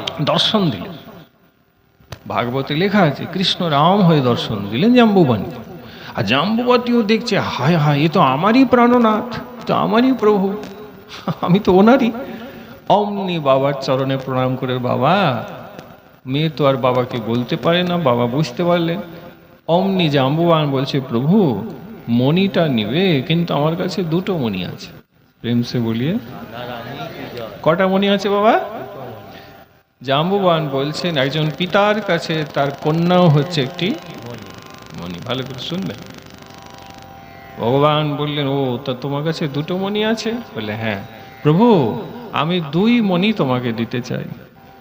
এক মণি সামন্তক, আর এক মণি হচ্ছে আমার কন্যা জাম্ববতী। আহা, ভগবান হেসে বললেন, তাই হবে। তিনি সামন্তক মণিও নিলেন এবং জাম্ববতীকে তিনি বিয়ে করলেন এবং সুধর্ম সভাতে নিজের কাছে বসালেন। এই হচ্ছে ভগবানের দ্বিতীয় বিয়ে, খুব মন দিবেন। ভগবানের প্রথম বিয়ে দ্বারকায় হচ্ছে রুক্মিণীর সাথে, আর দ্বিতীয় বিয়ে জাম্বুবতী। এবার তৃতীয়টা হবে। আমরা বললাম প্রথমেই কি, যারা প্রথমে এসেছিলেন, যে একটি মণির কারণে ভগবানের 2টি বিয়ে হয়েছে, তো একটা হলো, আর একটা বাকি আছে। এইবারে যখন এসছেন সুধর্মা সভায় ভগবান বসলেন।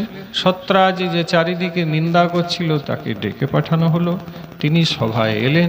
ভগবান সিংহাসন থেকে নেমে সত্রাজিতের কাছে দাঁড়িয়ে যে মণিটি এনেছেন সেই মণিটি তার হাতে তুলে দিলেন।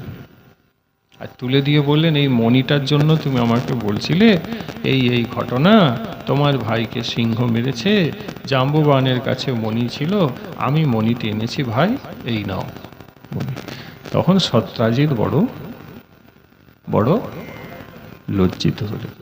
হবে না, এত নিন্দা করেছে, ভগবান নিজেই মণি ফিরিয়ে দেওয়া, যখন ঘটনাটি জানলেন, ইস, আমি কিছু না জেনেই, বললে হ্যাঁ, তোমাদের মতন ভক্ত যারা হয় না জেনেই উল্টো পাল্টা বলে, তো তুমিও বলেছো, ঠিক আছে, বলেছো, ঠিক আছে, প্রভু এত বড় অপরাধ হয়ে গেল, আমি তো বলে ফেলেছি, তা আমি কি করে অপরাধ থেকে মুক্ত হব, প্রভু তুমি কৃপা করো।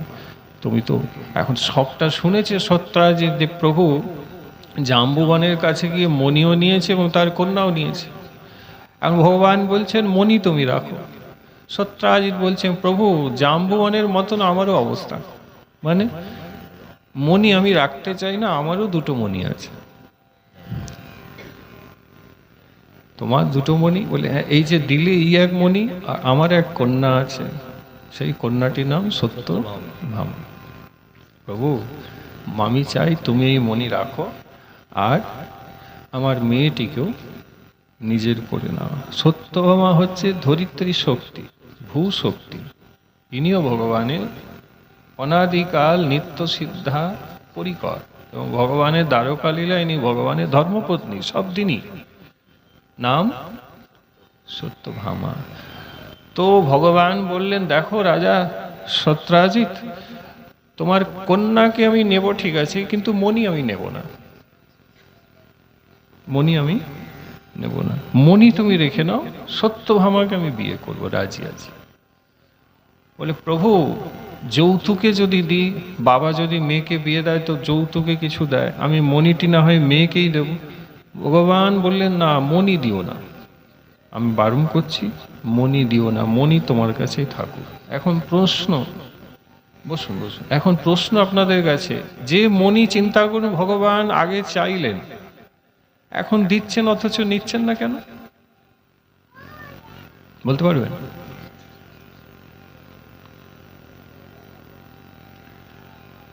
বলতে পারবেন?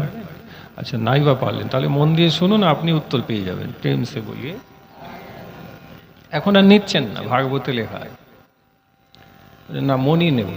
যাই হোক, সত্যভামার সাথে ভগবানের বিয়ে হল। সত্রাজিৎ রাজা সেই মণি নিজের কন্যা সত্যভামাকে দিতে চাইলেন, কিন্তু পতিব্রতা সত্যভামা বললেন, বাবা এখন আমার স্বামী মণি নেবে না বলছে, তাহলে তার অনুমতি ছাড়া আমি মণি কি করে নেব, তাই মণিটা তুমি তোমার কাছেই রাখো।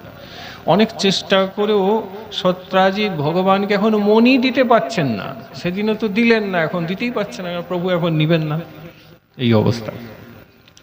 এইভাবে দিন যায়, ভগবান রয়েছেন। সুখদেব গোস্বামী বলে, পরীক্ষিত বিয়ে তো হয়ে গেল, সবই ঠিক ছিল, এদিকে হস্তিনাপুরে পাণ্ডবকে, পঞ্চ পাণ্ডবকে মামা শকুনি চক্রান্ত করে লাক্ষাগৃহে পুড়িয়ে মারার যে ষড়যন্ত্র যবে করল, সেই ষড়যন্ত্রের খবর ভগবান দ্বারকায় পেলেন। পাণ্ডবরা তার ভক্ত, বিপদ বুঝে ভগবান বললেন, পাণ্ডবদের কাছে এখনই আমাকে যেতে হবে। ভগবান সাত্বিকী, ভগবানের সারথিত্ব করেন সাত্বিকী পার্শ্বদ, তাকে সঙ্গে করে নিয়ে একাই রথে করে চড়ে আজ দ্বারকা থেকে ইমার্জেন্সি হস্তিনাপুরে গেলেন। আর এদিকে যেই ভগবান গিয়েছে দ্বারকায়, ঘটনা একটি ঘটে গেল। কি ঘটনা? ঘটনা হচ্ছে এই যে মা দ্বারকাতে ছিলেন ভগবানের যাদবের মধ্যে একজন, যার নাম ছিল শতধন্বা। কি নাম ছিল? নাম শুনেছেন তো, শতধন্বা। আর ছিল একজন, তার নাম হচ্ছে কৃতবর্মা। কি নাম? কৃতবর্মা। আর ছিলেন একজন, তার নাম ছিল অক্রূরজি মহাশয়। কি নাম? অক্রূরজি। এবার তিনজনের বিষয় দু লাইনে একটু জেনে নিন, অনেক না জানলেও দু লাইন তো জানতেই হবে, এরা কারা। শতধন্বাকে বললে, শতধন্বা অন্য কেউ নন, শতধন্বা হচ্ছে সত্রাজিতের ভাই, অর্থাৎ সম্বন্ধী হিসাবে ভগবানের শালা হবে। হ্যাঁ, আচ্ছা, যখন ওই হ্যাঁ না যখন ওই সত্যভামার বিয়ে হয়, তো শতধন্বা বলেছিলেন সত্রাজিৎকে যে আমিও ওই সত্যভামার সাথেই ভগবানের কাছেই থাকবো, আমি আর এখানে থাকবো না। সেই থেকে শতধন্বা এখানেই থাকতো, কিন্তু থাকলে কি হবে, ওর নজর ছিল মণিতে।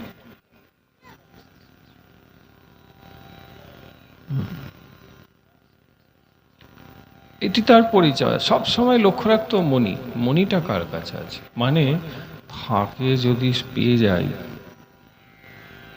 তাহলে যে কত মন সোনা দেয় গো, 64 মন সোনা দেয়। যদি 7 দিনও মণিটা রাখতে পারি তাহলে আর কোনো চিন্তা নাই। মণিটা আমার চাই, ও শুধু ও যেখানে থাকবে সেখানে যেন মনই থাকে। শুধু চেষ্টা করে, সুযোগ খুঁজে দেখে যে একটা যদি ফাঁক পেয়ে যায়। আজকে সুযোগ পেয়েছে, সুযোগটা কি, ভগবান চলে গিয়েছে। আর পরামর্শ করছে কার সাথে জানেন, কৃতবর্মার সাথে, যে দেখ মণিটা আছে দাদার কাছে, আর দাদার তো লক্ষ্যই নাই, মণিটা প্রভুকে দিতে চাইছেন, নিচ্ছেন না তিনি। তাহলে এক কাজ করলে হয়, প্রভুও নাই, কৃতবর্মা মণিটা নিলেই ভালো হয়, মণিটা নিয়ে নিলেই ভালো হয়। এখন কৃতবর্মাকে কেউ বলতে পারবেন? কৃতবর্মা ভগবানের যাদবদের মধ্যে একজন। দ্বারকায় ভগবানকে যদুবংশীয় বলা হয়, কারণ যদুবংশে ভাগবত লেখা আছে তারা 60,000 জন ছিলেন। কত? ভাগবতে লেখা আছে। হ্যাঁ, তো ঋষির অভিসম্পাতে ভগবান লীলা পূর্ণ করার পূর্বে কিন্তু নিজ যাদবগণকে অপরাধে নষ্ট করে দিয়ে গিয়েছে। এদের মধ্যে একজন যাদব মহাবীর মহাপরাক্রমী ধনুর্ধর ছিলেন, যার নাম কৃতবর্মা। বেদব্যাস মহাভারতে লিখছেন কৃতবর্মার বিষয়ে, যখন কুরুক্ষেত্রে যুদ্ধ হবে, আপনারা জানেন কিন্তু নামটা বোধহয় জানেন না, আজকে জানবেন। তখন আপনারা জানেন যে দুর্যোধন ভগবানের আতিথ্য করেছিলেন, ভগবান শুয়েছিলেন যখন, তো দুর্যোধন আগে ভগবানের কক্ষগৃহে এসে, তেনার গর্ব অহংকার ছিল, কাজে ভগবানের চরণে তিনি চরণস্থানে বসবেন না, মস্তকের কাছে এসে বসেছিলেন। কীর্তনীয়রা নিশ্চয়ই এগুলো আপনাকে বলেছে, কিন্তু যেটা কীর্তনীয় বলেনি ওইটা আমি বলবো, কিন্তু এটা না বললে পরেরটা বোঝাতে পারবো না, তাই বলতে হচ্ছে। তারপরে অর্জুন পরে এলেন, অর্জুন ভক্ত যেহেতু, কাজেই ভগবানের চরণপ্রান্তে এসে বসেছে। ভগবান যখন ঘুম থেকে উঠেছে, ভগবান বলছেন আমি যাকে আগে দেখব তারই ইচ্ছা আগে পূর্ণ করব। এখন কেউ ঘুম থেকে উঠলে বাবা নিয়ম হচ্ছে কি, সে আগে চরণের দিকে দেখে। ভগবান যে উঠেছেন চরণের দিকে দেখে, অর্জুন বসে আছে অমনি, আরে অর্জুন তুমি কবে? এদিকে দুর্যোধন গেছে রেগে, বলে প্রভু ও পরে এসেছে, আমি আগে এসে এখানে বসে আছি, তুমি আমাকে বললে না। বলে দেখো দুর্যোধন, আসলে মাথার দিকে কে আছে আমি দেখি পরে, আমার পায়ের দিকে কে আছে সেটা আমি আগে দেখি। কথা বুঝতে পারছেন? মানে চরণে ভক্ত আশ্রয় নেবেন, তা ভক্তের দিকে আগে দেখবেন, সে তো চরণাশ্রিত করে আছে। আর যদি গর্ব অহংকার থাকে, সে পায়ের দিকে যাবে কেন, সে তো মাথার দিকে বসে। ভগবান বললেন না, ওখানে তো দেখি না, আমি দেখি আমার পায়ের দিকে কে আছে। দুর্যোধন তো ভক্ত না, অত সব বুঝেনি, জেদাজেদি করে বলতে লাগলো, না প্রভু হতে পারে না, আমি আগে এসেছি, আমার কথা আগে শুনতে হবে। ভগবান বলে আচ্ছা তুমি বলো তোমার কি কথা। প্রভু যুদ্ধ হবে, আমি সবাই তোমার কাছে সব কিছু চাইছে, আমি কিছু চাই, আমাকে দিতে হবে। বলে কি চাও? দুর্যোধন বলছেন প্রভু আমি চাই তুমি আমার হয়ে যুদ্ধ করবে, প্রেম সে বলিয়ে। এটা ওর মামা শিখিয়ে দিয়েছিল শকুন। ভগবান দেখছেন এটা বেটা আমাকেই চাইছে, আমাকে চাইলে তো মুশকিল, কারণ আমি অধর্মের সঙ্গে তো থাকতে পারবো না, আমি ধর্মে থাকবো। তো ভগবান উত্তর দিচ্ছেন, মহাভারতে বেদব্যাস লিখছে, ভগবান বললেন দুর্যোধন তুমি যে আমাকে চাইছো, শোনো, আমি যুদ্ধক্ষেত্রে কেবল সারতীর্থ করব, আমি যুদ্ধে অস্ত্র শস্ত্র ধারণ করব না, আমি যুদ্ধও করব না, আমি অস্ত্রও ধারণ করবো না, আমি কিচ্ছু না, আমি শুধু ওই যে ঘোড়াগুলো আছে ওদেরকে ঘাস খাওয়াবো, আর ওই ঘোড়া কোন দিকে নিয়ে যেতে হবে অর্জুন বলবে আমি ঘোড়া ওইদিকে নিয়ে যাবো, এছাড়া আমার কোনো যুদ্ধে ভূমিকা থাকবে না। এরপরেও যদি তুমি বলো যে তোমার রথটা আমি চালাবো, তাহলে আমি রাজি আছি, তুমি তো আমাকে চাইছো। তখন দুর্যোধন বলছে, হায় মামা বলল যে কৃষ্ণকেই চেয়ে নিবি, আমি দেখছি এ তো শুধু ঘোড়াই চালাবে, যুদ্ধ করবে না, তাহলে একে নিয়ে কি হবে? এইটি ভগবান ওকে গুলিয়ে দিয়েছে, গুলিয়ে দিয়েছে। এখন দুর্যোধন মনে মনে ভাবছে যে তাহলে একে নিয়ে কি হবে, বলে প্রভু তাহলে আমি অন্য কিছু চাইবো দিতে, বলে হ্যাঁ বলো আর কি চাও। বলে শোনো দুর্যোধন, আমি বলছি আমার এক অক্ষৌহিণী সেনা তোমাকে আমি দিই। এক অক্ষৌহিণী সেনা মানে জানেন, একটি অক্ষৌহিণী সেনাতে কোটি কোটি সৈন্য থাকে, এটা ভগবানের নিজ শক্তি সৈন্য, 1 কোটির উপরে সৈন্য দিয়ে দেবো। এরা কি প্রকার, বলে যুদ্ধে ক্ষয় হয় না, অক্ষয়, এই জন্য অক্ষয়িনী বলা, ক্ষয় হবে না এরা। আর এই সেনা যে থাকবে, এই সকলকে যে পরিচালনা করবে সে আমার নিয়োজন, সে যাদব শ্রেষ্ঠ, সে আমার সঙ্গে থাকে, আমার কাছে থাকে, আমার প্রিয়, সে পরিচালনা করবে, সে অজয়, তাকে পরাজয় করা যায় না। দুর্যোধন আমি তাকেও সঙ্গে দিয়ে দেবো। কি তার নাম, বলে তার নাম কৃতবর্মা। তার নাম কৃতবর্মা। এইবারে কৃতবর্মা বুঝতে পেরেছেন? কৃতবর্মাকে ভগবান, কিন্তু এটা পরে হয়েছে, যুদ্ধটার পরে, আমরা আগেরটায় আছি এখন, কিন্তু পরেরটা বলছি, তাহলে পরে আগেরটা বুঝতে সুবিধা হবে, বলতে হলো। তো ভগবান বললেন যে কৃতবর্মার কে প্রধান, ওই সকল অক্ষয়িনী সেনার প্রধান করে আমি তোমাকে দিলাম, নিবে? বলে হ্যাঁ। যখন এরাই যুদ্ধ করবে, তুমি তো করবে না যাদব শ্রেষ্ঠ, তাহলে তোমাকে নিয়ে আমি কি করবো, এদেরকেই দিয়ে দেবো। তো দুর্যোধন এই নিয়ে চলে গেল। অর্জুনকে ভগবান বললেন, অর্জুন এবার বলো তোমার কি চাই? বলে আমার মা আমাকে বলেছে কিচ্ছু চাইবি না, শুধু কৃষ্ণকেই চেয়ে নিবি। তুমি সারথিত্ব করো বা নাই করো, তুমি যাই করো, শুধু আমি চাইবো তোমার হাতটি যেন আমাদের মাথার উপরে থাকে, আর কিছু চাই। ভক্তের লক্ষণ দেখুন, কিছু চাইলেন না, ভগবানের আশীর্বাদ চেয়ে নিলেন।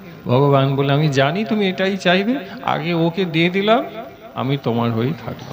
এবার বাকি তো আপনারা জানেন, বাবা সারথিত্বই করেছেন যুদ্ধে, কিন্তু ওই সারথিত্বে করতে গিয়ে যা যা করে দিয়েছেন ভগবান, এই কারণেই তো পাণ্ডবরা জয়ী হলো, হ্যাঁ কি না? নাহলে কি হতো? সেসব এখন বললে এখন রাত থেকে সকাল, সকাল থেকে আবার রাত হয়ে যাবে, এটা তো বলার সময় নেই, তো সময় হয়ে গেল আমার। জয়দ্রথকে বধ করতে পারতো? জয়দ্রথকে তো এমন করে রক্ষা কবচে রেখেছিল, জয়দ্রথ অভিমন্যুকে বধ করে। অর্জুন সংকল্প করলো না আজকের যুদ্ধে যে আমার ছেলেকে হত্যা করে তাকে আমি প্রাণে মারবো, না মারতে পারলে অগ্নিতে নিজেই প্রাণ ত্যাগ করবো। হ্যাঁ, তো ভাবুন বিচার করে, সূর্যাস্তের মধ্যে করব, তো ভগবান রথে সারথিত্বই তো করছিল। মনে করে দেখুন, জয়দ্রথকে অর্জুন আর পেরে উঠছে না, মারতে পারবে না, তাহলে তারই প্রাণ বেরিয়ে যাবে। নমে ভক্তা প্রণশ্যতি, ভক্ত ভগবান থাকতে কখনো নষ্ট হতে পারে না। কি করলেন তিনি, কি করলেন গো? ভগবান সারথিত্ব করতে করতে সূর্যদেবকে বললেন তুমি অস্তাচলে চলে যাও। যেই অস্তাচলে গেলেন, জয়দ্রথ দেখলেন সূর্য গেছে ডুবে, অর্জুন এবারে মরবে, আমি দেখব। এই তো, তো যেই জয়দ্রথ বেরিয়ে এলেন, অমনি ভগবান ইশারা করলেন সূর্যকে এবার বেরিয়ে আসো। আর অর্জুন আগুনে ঝাঁপ দিয়ে মরবে, সে তো পারে নাই। অমনি ভগবান বলছেন না না অর্জুন, ভালো করে দেখো, আকাশে সূর্য আছে, আর এই তোমার শত্রু জয়দ্রথ। তো বিনা যুদ্ধ করেই তো এগুলো করছেন নাকি?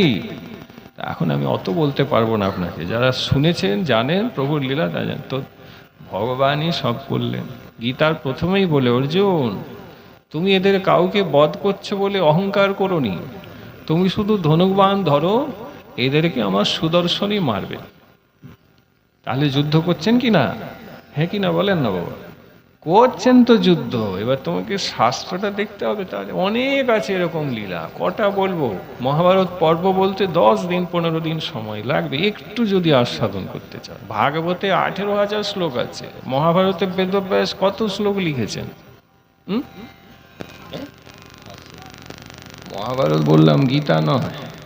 গীতায় 700 শ্লোক আছে। আমি বলছি মহাভারতে 6টি পর্বে বেদব্যাস মোট কত শ্লোক লিখেছেন? ও তো ভাগবতে আছে, ভাগবতে 18,000, গীতায় 700, মহাভারতে কত শ্লোক আছে?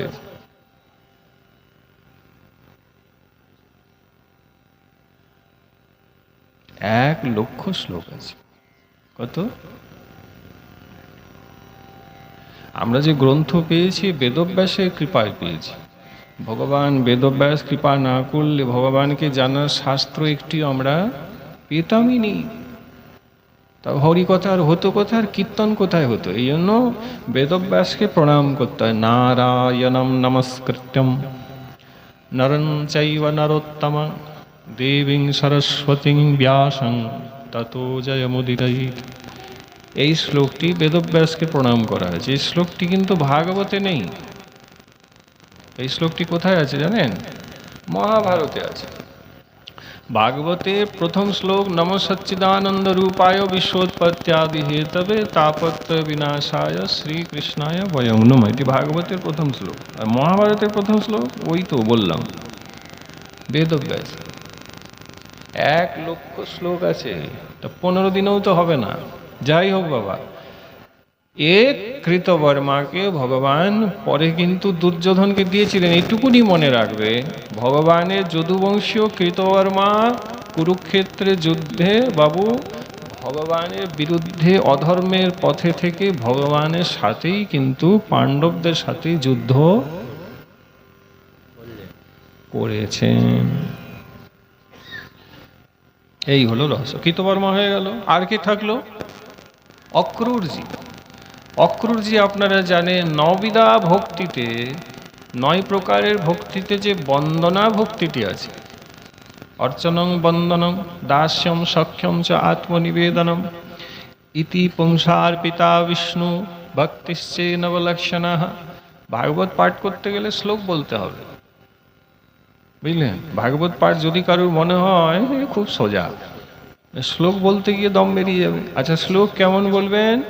শ্লোক নির্ভুল এবং সঠিক বলতে হবে। এখানেই তো 12টা বেজে যাবে। শ্লোকের উচ্চারণ করা ভীষণ কঠিন। শাস্ত্র অধ্যয়ন কোনো বিশিষ্ট পণ্ডিতের কাছে না করলে শ্লোক বলতে গিয়ে ভুল হবে। এবার যারা সাধারণ শ্রোতা শুনতে বসছে তারা তো ভুলটা ধরতে পারবে না, কিন্তু ধরো যে বোঝে, শাস্ত্র জ্ঞান আছে, সে যদি শুনতে বসে তখন ধরে ফেলবে, তার কষ্ট হবে, সে উঠে চলে যাবে। এগুলো এখন আর নেই, শ্রোতাও নেই। কি বলছে না বলে বলে যাক, যা খুশি বলে যাক। ভুল বললেও ঠিক না, ভুল বলা যাবে না। ভাগবত পাঠ মানেই শ্লোক বলতে হবে। বিনা শ্লোকে ভাগবত পূর্ণ হয় না। এখানেই তো 12টা বাজবে না। আপনি এখনকার পাঠ দেখুন, এটা দ্বিতীয় কথা বলছি, আপনি খুব ভালো করে সূক্ষ্মভাবে দেখবেন, শ্লোক নাই, দেখতে পাবেন। 2 ঘন্টা পাঠ হলো, শ্লোক নেই। আমার তো কিছু ব্যক্তিগত অসুবিধা আছে বলে আমি অত শ্লোক বলতে, পরে যদি আসি আপনাকে শ্লোক শোনাবো। এখন মর্যাদা আছে, এখন অনেক শ্লোক আমি বলতে পারবো না। 10 দিন পরে হলে আমি আরও শ্লোক আপনাকে বলে শোনাবো। বিষয়টাই শুনুন আপনি, প্রেম সে বলিয়ে। এখন প্রণব মন্ত্র আদি আমি ব্যাসপীঠ থেকে বলতে পারবো না, এগুলো আমাকে মানতে হবে, কারণ ভাগবত আমার জীবিকা নয়, ভাগবত আমার জীবন, ভাগবত আমার সাধনা। বাবা, আমার প্রভু আমাকে ভাগবত সাধনা করতে দিয়েছে। আমরা ভাগবত সাধনা করতে ভালোবাসি এবং ভাগবতের সাধনাটুকুই করি বাবা, বুঝলেন? এই জন্য আপনি একটু তফাৎটা হয়তো এখন যে শুনছেন সেটা অনুভব হয়তো করছেন, কারণ হচ্ছে ভাগবত সাধনা করি আমরা সারাদিন। আচ্ছা বাবা, অক্রূর হচ্ছে বন্দনা ভক্তির আচার্য। বন্দনা মানে ভগবানের যে স্তব স্তুতি করা হয়, ভগবানকে যে স্তুতি করি না মা, সেই স্তুতি ভক্তির আচার্য হচ্ছেন কে? অক্রূরজি। কেন বলতে পারবে? দেখি কেউ বলতে পারবে কিনা। কেন অক্রূরজি স্তুতি বন্দনা ভক্তির আচার্য হলেন? কারণ বন্দনা করতে গেলে, বন্দনা ভক্তি যদি সিদ্ধ হয় কারো, এগুলো আর কোথাও শুনতে পাবেন না। সাবধানে শুনুন, একবারই বলতে বলছি আর কি। বন্দনা ভক্তি করতে গেলে, বন্দনা ভক্তি যদি কারুর সিদ্ধ হয়, তাহলে সে লক্ষ লক্ষ চরণ চিহ্নের মধ্যে ভগবানের চরণ চিহ্নটিকে চিনতে পারবে। আর আপনি কোনোদিন শুনতে পাবেন না, আপনাকে আমি বলে দিচ্ছি। অভিমানে বলছি না, ব্যাসপীঠের অভিমান, কিন্তু বাস্তবটা আপনাকে আয়না দেখাচ্ছি। আপনি আর এগুলো শুনতে পাবেন না, এগুলো নেই, এখন উঠে গেছে। প্রমাণ কি বলে? প্রমাণ দিচ্ছি, ভাগবতে আছে। যখন অক্রূর রামকৃষ্ণকে বৃন্দাবনে আনতে গেল, খেয়াল করুন, মথুরা সীমা ছেড়ে যখন ব্রজবৃন্দাবনে পা রেখেছেন অক্রূরজি, মানে রথেই যাচ্ছেন, তখন সময়টা ছিল গোধূলি, মানে ভগবান রামকৃষ্ণ গোচারণ করে সদ্য নন্দগৃহে ফিরেছে। অক্রূরজি বুঝতে পারলেন প্রভু ফিরেছে, যদি ফিরেছেন তো চরণ চিহ্ন ব্রজভূমিতে থাকবে। রথে করে যাচ্ছেন, অনেক চরণ চিহ্ন দেখলেন, অসংখ্য চরণ চিহ্নের মধ্যে চিন্তা করুন, অক্রূরজি বন্দনা ভক্তি এত উৎকৃষ্ট, অসংখ্য চরণ চিহ্নের মধ্যে কোনটি কৃষ্ণের চরণ চিহ্ন চিনতে পেরে গেলেন। রথ থেকে আছাড় খেয়ে ঝাঁপ দিয়ে পড়েছেন বাবা, যেমন কারো স্ট্রোক হয়ে গেলে ছিটকে পড়ে, রথ থেকে ছিটকে পড়েছেন, আর যে চরণ চিহ্ন ওখানে গিয়ে হামাগুড়িয়ে দণ্ডবত দিয়ে কৃষ্ণ কৃষ্ণ পাহি মাম বলে মূর্ছিত হয়ে গেল। এখন আপনি আমি এটা পারবো মা? 10টা পায়ের ছাপ থাকলে তুমি বলতে পারবে এটা কার ছাপ? পারবে না। এই জন্য উনি বন্দনা ভক্তি, আচ্ছা, উনি বলে দিতে পারবেন। সম্বন্ধে ভগবানের কাকা হয়, প্রেম সে বলি। কদিন ধরে আমরা কাকার কথা খুব শুনছি, সেই খারুই গ্রামেও কাকা কাকির কথা হবে, হলো না? কি বিষয়টা ছিল? বিদুর কাকা, সেও কাকা, এও কাকা, অক্রূরজি কাকা। তাহলে বুঝতে পারলেন, এই অক্রূরজি বন্দনা ভক্তির আচার্য, এর সাথে পরামর্শ। এবারে ফিরে এলাম, ভগবান গেছেন হস্তিনাপুরে, আর মা শতধন্বা কৃতবর্মা অক্রূরজি পরামর্শ করছেন, বলে ভগবান নেই, গিয়েছেন, সুবিধা আছে, মণিটা নিয়ে নিলেই হয়। দাদার তো লক্ষ্যই নাই মনির দিকে, প্রভু নিতে চাইছেন, নিন। বলে এমনি দিবে? বলে এমনি তো দিবে না। রাত্রে যখন দাদা ঘুমিয়ে পড়বে, শতধন্বা বলছে, তখন আমি চুপি চুপি মণিটা নিয়ে নেব। বলে তারপর? বলে তারপর ভাগাভাগি করে নেব, সম্পত্তির ভাগ করে নেব। দেখছেন বিষয়। এই জন্য ঠাকুর মশাই বললেন বিষয় বিপত্তি জানো, এমনি বলেননি বাবা। ভগবত লীলায় দেখুন, ভগবান প্রকট আছেন, একজন বন্দনা ভক্তির আচার্য, কি বাবা, একজন কৃতবর্মা, একে ভগবান পরবর্তীতে দুর্যোধনকে দান দিচ্ছেন, তার নিজজন যদুদের মধ্যে অন্যতম, আর একজন শতধন্বা, যে ভগবানের সম্বন্ধী হয়, কি সম্বন্ধিত। তারা আলোচনা করছে ভগবানের দরকার নেই, ভগবানের সঙ্গে থাকার প্রয়োজন নেই, আমাদের মনি চাই। রাত্রিবেলায় প্রসেন এই সত্রাজিৎ নিজের ঘরে শুয়েছিল, শতধন্বা ঢুকেছে আর মণি নিতে গেছে, আর দাদার ঘুম ভেঙে গেছে। যেই ভেঙে গেছে, বলে হাই, এই মণি নিয়ে যাচ্ছে কে কে, যেই ধরেছে দেখছে, আরে এ তো আমারই ভাই শতধন্বা। মণি কেন নিয়ে যাচ্ছে? না, আমি মণি নিয়ে যাবো দাদা, ছেড়ে দাও, মণি আমি ছাড়বো না, আমার মণি আমার। এই করে মা সত্রাজিৎ চেষ্টা তো করেছেন, কিন্তু শতধন্বার সঙ্গে পেরে উঠেনি। শতধন্বা দেখছে, হায়, মণি হাতে এসেছে, তবু বাধা দেয়। ব্যাস, বিষয় বিপত্তি জানো, করলো কি, তরোয়াল বার করেছে শতধন্বা, আর নিজের দাদাকেই মা আজকে হত্যা করে দিল, মেরে দিল, মেরে দিল, মেরে ফেলল দাদা। সত্রাজিৎ মানে ভগবানের শ্বশুর আজকে মারা গেল, প্রেম সে বলি,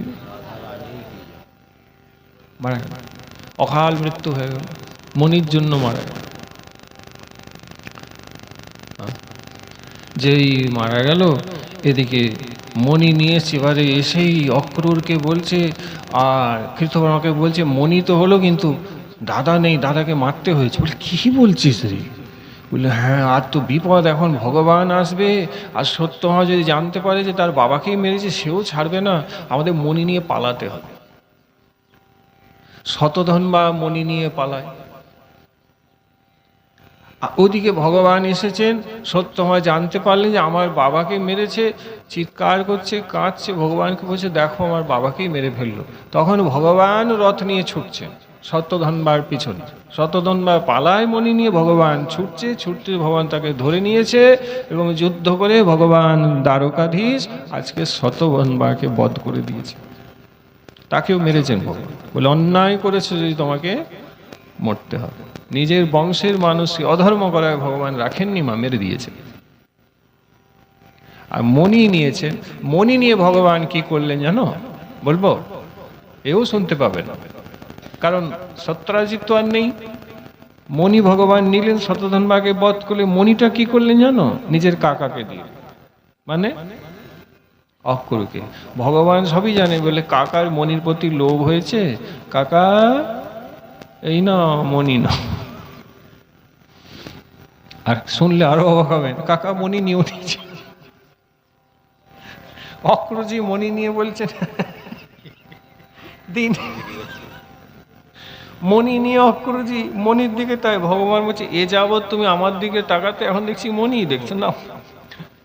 অক্রুজি মণি নিয়ে বাবা দ্বারকা ছেড়ে কাশি চলে গেল। বলে আবার যদি মণি নিয়ে মারামারি লাগে কাউকে দেবো না, আমি একা কাশিতে গিয়ে থাকবো। ভগবান যখন জানলে হায় আমার কাকা যে আমাকে ভক্তি করেছে আমাকে ছেড়ে কোথায় গেল, বলে কাশি চলে গেছে মণি নিয়ে। বলিস ভগবান কাশি গেলে, কাশি গিয়ে কাকাকে বল কাকা মণিও তোমার আমিও তোমার, আর মণি তোমার কাছ থেকে কেউ নেবে না, তুমি মণি রাখো, তুমি ফিরে চলো, তুমি দূরে থাকলে আমার কষ্ট হয়। এর মানেটা কি মা?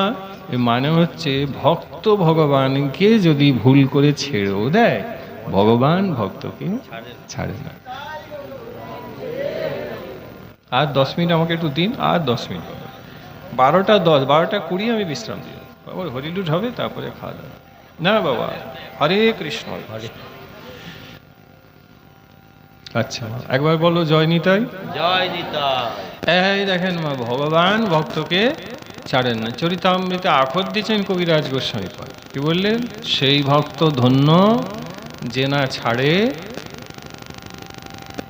প্রভুর চরণ, আর সেই প্রভু ধন্য যে না ছাড়ে নিজ। মানে এটা বুঝতে পারছেন? দুজন ধন্য হবেন। আপনি ধন্য হবেন কবে না, যদি প্রভুর চরণ ছাড়া না হয়। আপনার ঠাকুর যে আছেন, আপনার আরাধ্য দেব চরণ ছাড়া না হলে আপনি ধন্য। আর ভগবানও ভক্তকে ধন্য করেন কিভাবে?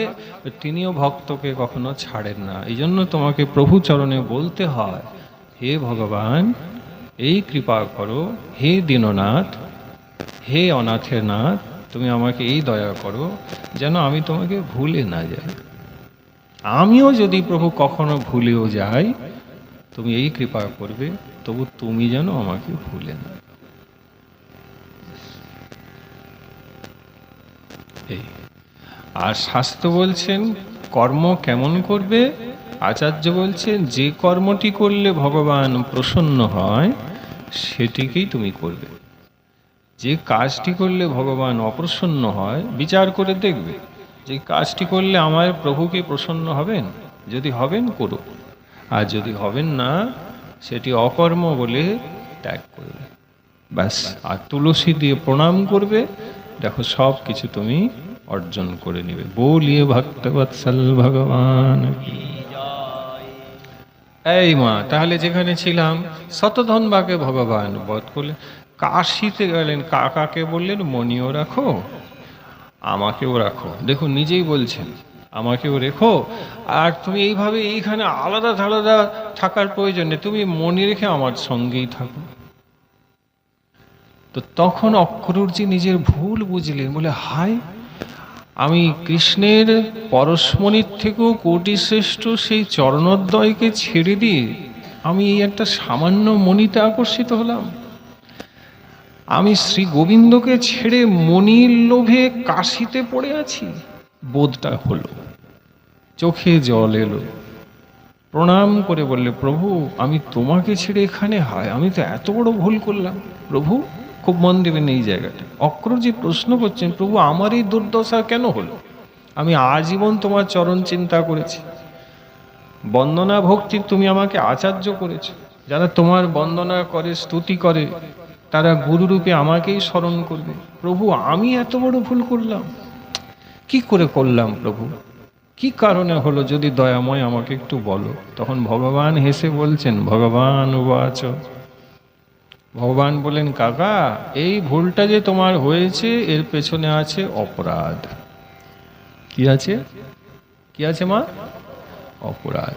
এই অপরাধটা কি মা? এটাও তুমি আর কোনোদিন কোথাও শুনতে পাবে না, এটা সম্ভব না। অপরাধটা কোথায় আছে আমরা বলে দিচ্ছি। আমরা যখন ভাগবত পারায়ণ করি তখন এই অপরাধের কথাটা বলি, কিন্তু এগুলো তো পারায়ণ করতে আসিনি, একটু পাঠ করতে এসেছি। তো মা, অপরাধটা অক্রূরজির কোথায় ছিল সেটা শুনে নাও। ভগবান বলছেন, যখন তুমি ব্রজে গিয়েছিলে, আমাকে এবং আমার দাদাকে রথে আনবে বলে গিয়েছিলে, তুমি আমার মাকে বোঝালে, আমার বাবাকে বোঝালে, আর যখন তুমি আমাদেরকে আনছিলে, তোমার রথের চাকার সামনে আমার সকল প্রেয়সী গোপীরা শুয়ে পড়েছিল আর বলেছিল, এই রথ আমাদের বুকের উপর দিয়ে চলে যাক, তবু আমরা আমাদের কৃষ্ণকে ব্রজের বাইরে যেতে দেব না। আমার প্রেয়সী গোপী, যারা আমার হৃদয়, যারা আমার প্রাণ, তারা যখন অঝরে কাঁদছিল, তাদের ওই কান্না দেখে অক্রূর, তখন তুমি মনে মনে ভেবেছিলে যে ওহ, ভীষণ তো দেখছি ভালোবাসা, ভালোবাসা যেন উথলে পড়ছে। ও, এগুলো নাটক, এগুলো বাড়াবাড়ি, কিচ্ছু না। এরা কি জানে? গোয়ালিনী কিছুই তো জানে না। এত কাঁদবার কি আছে? যাবে না, তাকে তো যেতে হবে। সে তো বসুদেবেরও ছেলে, সে তো দেবকীরও ছেলে। এত কাঁদার কি আছে? বাড়াবাড়ি যত সব। তুমি মনে মনে গোপীদের নিন্দা করছো। আমি রথে চড়ে তখনই হেসে বলেছিলাম, কাকা, তুমি বন্দনা ভক্তির আচার্য হলেও গোপী যে আমার মাথার উপরে আছে, তুমি তাদের নিন্দা করলে, এর ফলে কিন্তু তোমার একদিন দুর্গতি হবে। তাই জন্য তোমার এই অবস্থা হলো যে তুমি আমাকে ছেড়ে মণি নিয়ে পালিয়েছ। তাই জন্য তুমি এই পরামর্শ পর্যন্ত করলে যে কৃষ্ণ তো নেই, একা আছে সত্রাজিৎ, মণিটা চুরি করে নে। তুমি যে এই চক্রান্ত অন্যায়টি করলে, কারণ হচ্ছে ওই অপরাধ। তাই বাবা মা মন দিয়ে শোনো, একটু অপরাধ করতে যাবেন না। যদি করেছেন তো একটা সময় অপরাধ তোমাকে দণ্ড দিবে, ভোগ করাবে, যন্ত্রণা দিবে। অপরাধ থেকে দূরে থাকো। সাধুগুরু বৈষ্ণবের নিন্দা, ভাগবত শাস্ত্র, ধামের নিন্দা আদি করলে অপরাধ হয়ে যাবে। তিনটে নিন্দার থেকে বাঁচবেন: বৈষ্ণব নিন্দা, শাস্ত্র নিন্দা, হরিনামের নিন্দা। তাহলে বেঁচে যাবে। অপরাধ অনেক প্রকার, তিনটি দেখানো হচ্ছে: বৈষ্ণব অপরাধ, গুরু অপরাধ, নাম অপরাধ। এই তিনটির থেকে বেঁচে চলবেন। এই তিন থাকলে আর কিছু হবার নেই, শেষ হয়ে যাবে না। শেষ হয়ে ভজন করতে গিয়ে শেষ হয়ে যাবে। ভাবুন, প্রেম সে বলিয়ে। তাহলে বোঝা গেল, অক্রূরজি বুঝলেন, কান ধরলেন, বলে আর জীবনে কোনোদিন আমি নিন্দা করবো না। গোপী নিন্দা করে বড্ড কান্নাকাটি করছে, সব লোক দেখানো। গোপীদের কান্না কি লোক দেখানো ছিল বাবা? দেখুন, নিন্দা মনে মনে বলে দণ্ড পেতে হবে, এই অবস্থা হলো। আচ্ছা, অক্রূরজি এলেন। আচ্ছা, এখানে দুটো প্রশ্ন আরো থেকে গেল। কি বলুন তো? প্রথম হচ্ছে, এই শতধন্বা, সে তো যদুশ্রেষ্ঠ বাবা, যাদবের মধ্যে একজন হয়। তাকে ভগবান নিজের হলো বধ করলেন, সে মণি চুরি করলো, আবার সত্রাজিৎকে বধ করলো কেন? বলে এর রহস্য হচ্ছে, শতধন্বা যাদবের মধ্যে একজন হলেও কি হবে? ভগবানের সভায় ভগবানের সঙ্গ করতো না। যারা অসৎ ব্যক্তি ছিল, যারা অসুর ছিল, মা পাপাচারী দুরাচারী ছিল, শতধন্বা তাদের সঙ্গ করত। এখন শাস্ত্র বলে, সঙ্গ যার করবে তোমার মনোপ্রবৃত্তি ঠিক তেমনি হবে। রয়েছে ভগবানের সঙ্গে, কিন্তু অসৎ সঙ্গ করত। বুঝতে পেরেছেন? তখন এই অবস্থা হবে।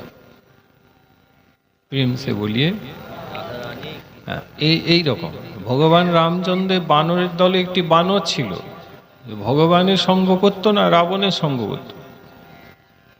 সে কারণে ভাগবতে লেখা আছে সে অসুরের বৃত্তি লাভ করেছে, তাকে বলদেব ভাগবতে লেখা আছে বধ করেছে, ভাগবতে আছে।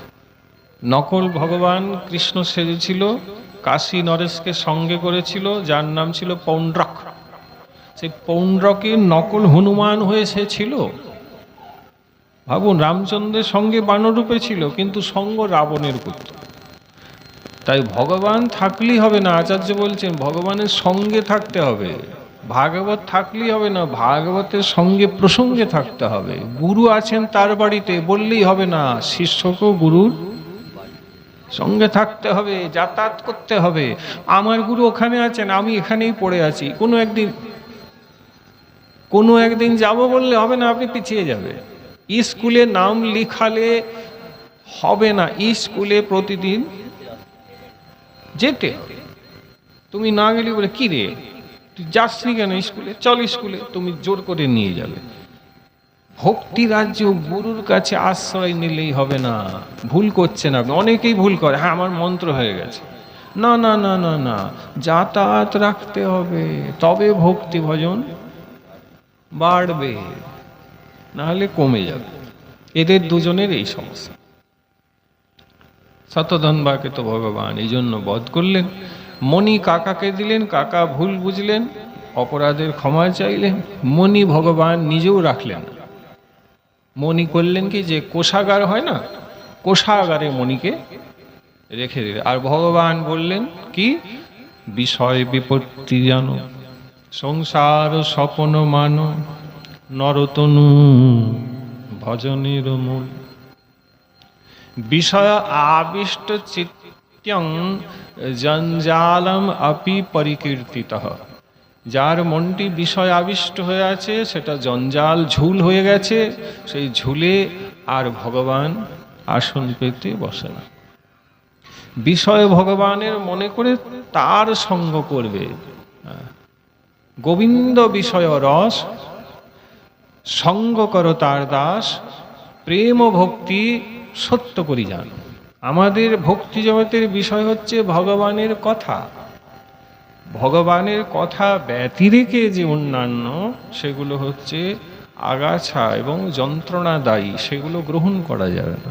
তো সুখদেব গোস্বামী পাদ বললেন, এই একটি মণির জন্য ভগবানের জাম্ববতী এবং পরে সত্যভামার সাথে বিয়ে তো হলো, কিন্তু এই মণি যে বিষয়, এই বিষয়ের জন্য যে কত ঘটনা ঘটে গেল, কতজন প্রাণ হারালো, সেটাও আপনাকে একবার ভেবে দেখতে হবে। সত্রাজিতের প্রাণ কেন গেল, একটা প্রশ্ন থেকে গেল। তার প্রাণ এই জন্য গেল, শাস্ত্রকার বলছেন না, যখন ভগবান কিছু চান সেটি শ্রী ভগবানকে দিয়ে দিতে হবে।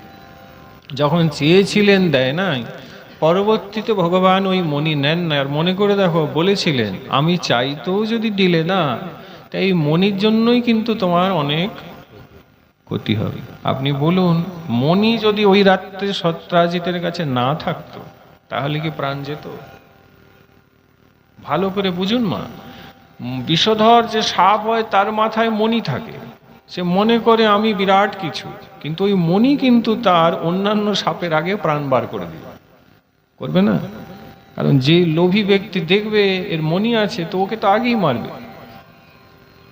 মারবে না, মারবে না? ভিখিরির ঘরে চুরি হয় না, বড় লোকের ঘরেই চুরি ডাকাতি হয়।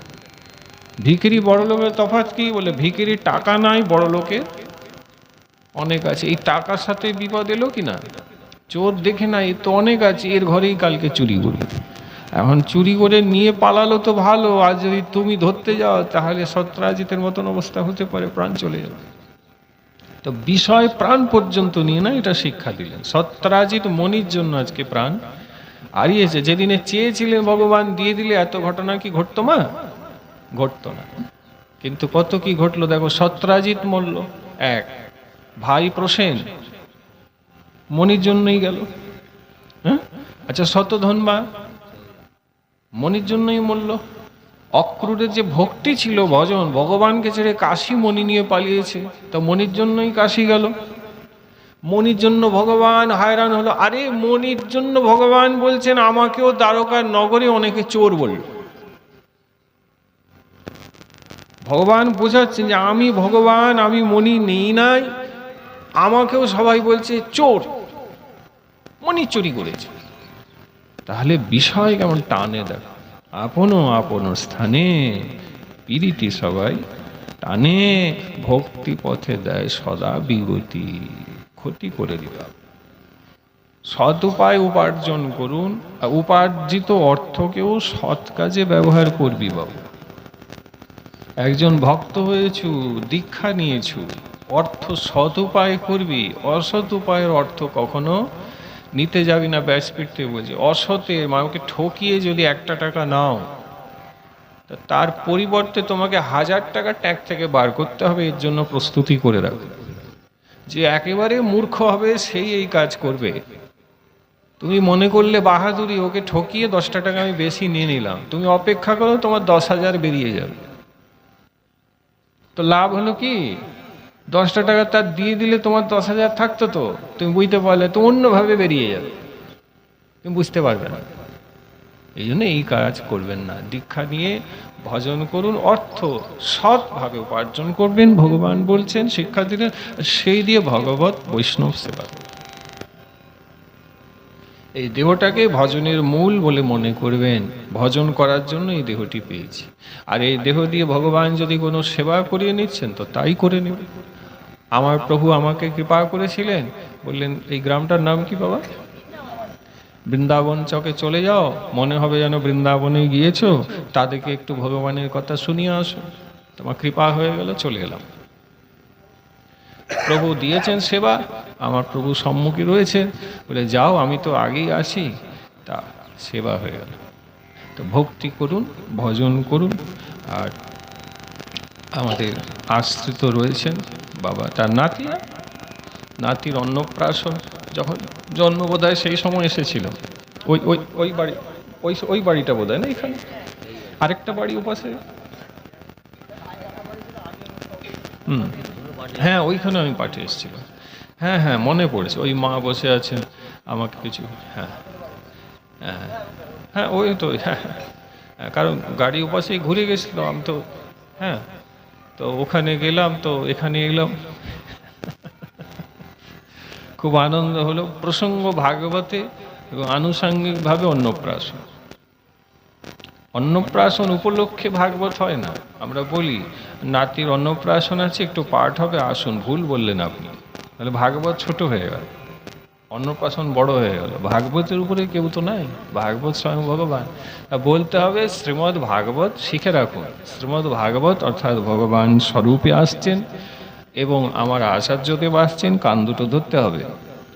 গুরু বললেই কান দিতে অপরাধ হয়ে যায়, নাম নিতে নেই না। আচার্যদেব আসছেন, যে মাথা নত করতে হবে। কাজেই কৃপা করে যদি পদধূলি দেন, তাহলে একটু হরিকথা শ্রবণ করবেন, প্রসাদ গ্রহণ করে নাতি যাতে ভক্তিময় জীবন লাভ করে তাকে একটু আশীর্বাদ করুন, এই বলে নিমন্ত্রণ করুন। এটি নিমন্ত্রণ করার কৌশল বা পদ্ধতি। এই ছাড়া যদি বলে নাতির অন্নপ্রাশন এই হবে, একটু পাঠ হয়ে যাবে, চলে আসুন, লাভ, ভুল হয়ে যাবে। হ্যাঁ, এও এক খুব মঙ্গল কাজ। মা বলছেন মায়ের সাথে বহু জন্মের আলাপ, তো এক জন্মের হয় না, ভক্তি করেন। তো শুনলাম যে বাবার 34 বৎসরের, মানে দেহত্যাগ করে 34 বছর, হ্যাঁ দেহ রেখেছেন, দেহ অবসান হয়েছে 34 বছর। এবং এই 34 বছর পরে প্রথম তো যায়নি, তাই প্রথম পাঠ হচ্ছে বাবার প্রয়াণে 34 বছর পরে বাবার স্মরণে প্রথম পাঠ হচ্ছে। প্রেম সে বলি, তোমার যাকে নিয়ে, যাদের নিয়ে, একটু বাবা 2 মিনিট দাঁড়ান, আপনি তো বললেন বাবা একটু, বাবাকে আসন দিন কৃপা করে। যাকে নিয়ে অনুষ্ঠান হবার মহাপ্রভু ঠিক করবেন, তাকে নিয়ে করিয়ে নেবেন। তো বাবাকে নিয়ে এটা করানোর কথা ছিল, হয়ে গেল। আপনাদের সঙ্গ পেলাম বাবা, একটু ভগবানের কথা বলতে পারলাম, বিষয়টি কি শেষে শ্রবণ করলাম, শিক্ষা কি পেলাম তাও শুনলাম। আর সকলেই দণ্ডবোধ নেবেন। বৃন্দাবন চক তো নয়, মনে হচ্ছে যেন বৃন্দাবন। বলিয়ে বৃন্দাবন ধাম কি। কি জয়। বৃন্দাবনেও চক হয়, আমরা তো সে বৃন্দাবনেই যেন এসে গিয়েছি। নামটাও ভারী সুন্দর। আপনারা অনেক ভক্ত এসেছেন, আপনারা নিজ নিজ স্থানে। আমি অধম পতিতের দণ্ডবোধ প্রণাম নিবেন। আর আমাকে আপনাদিকে রাতুল্য চরণে রাখবেন।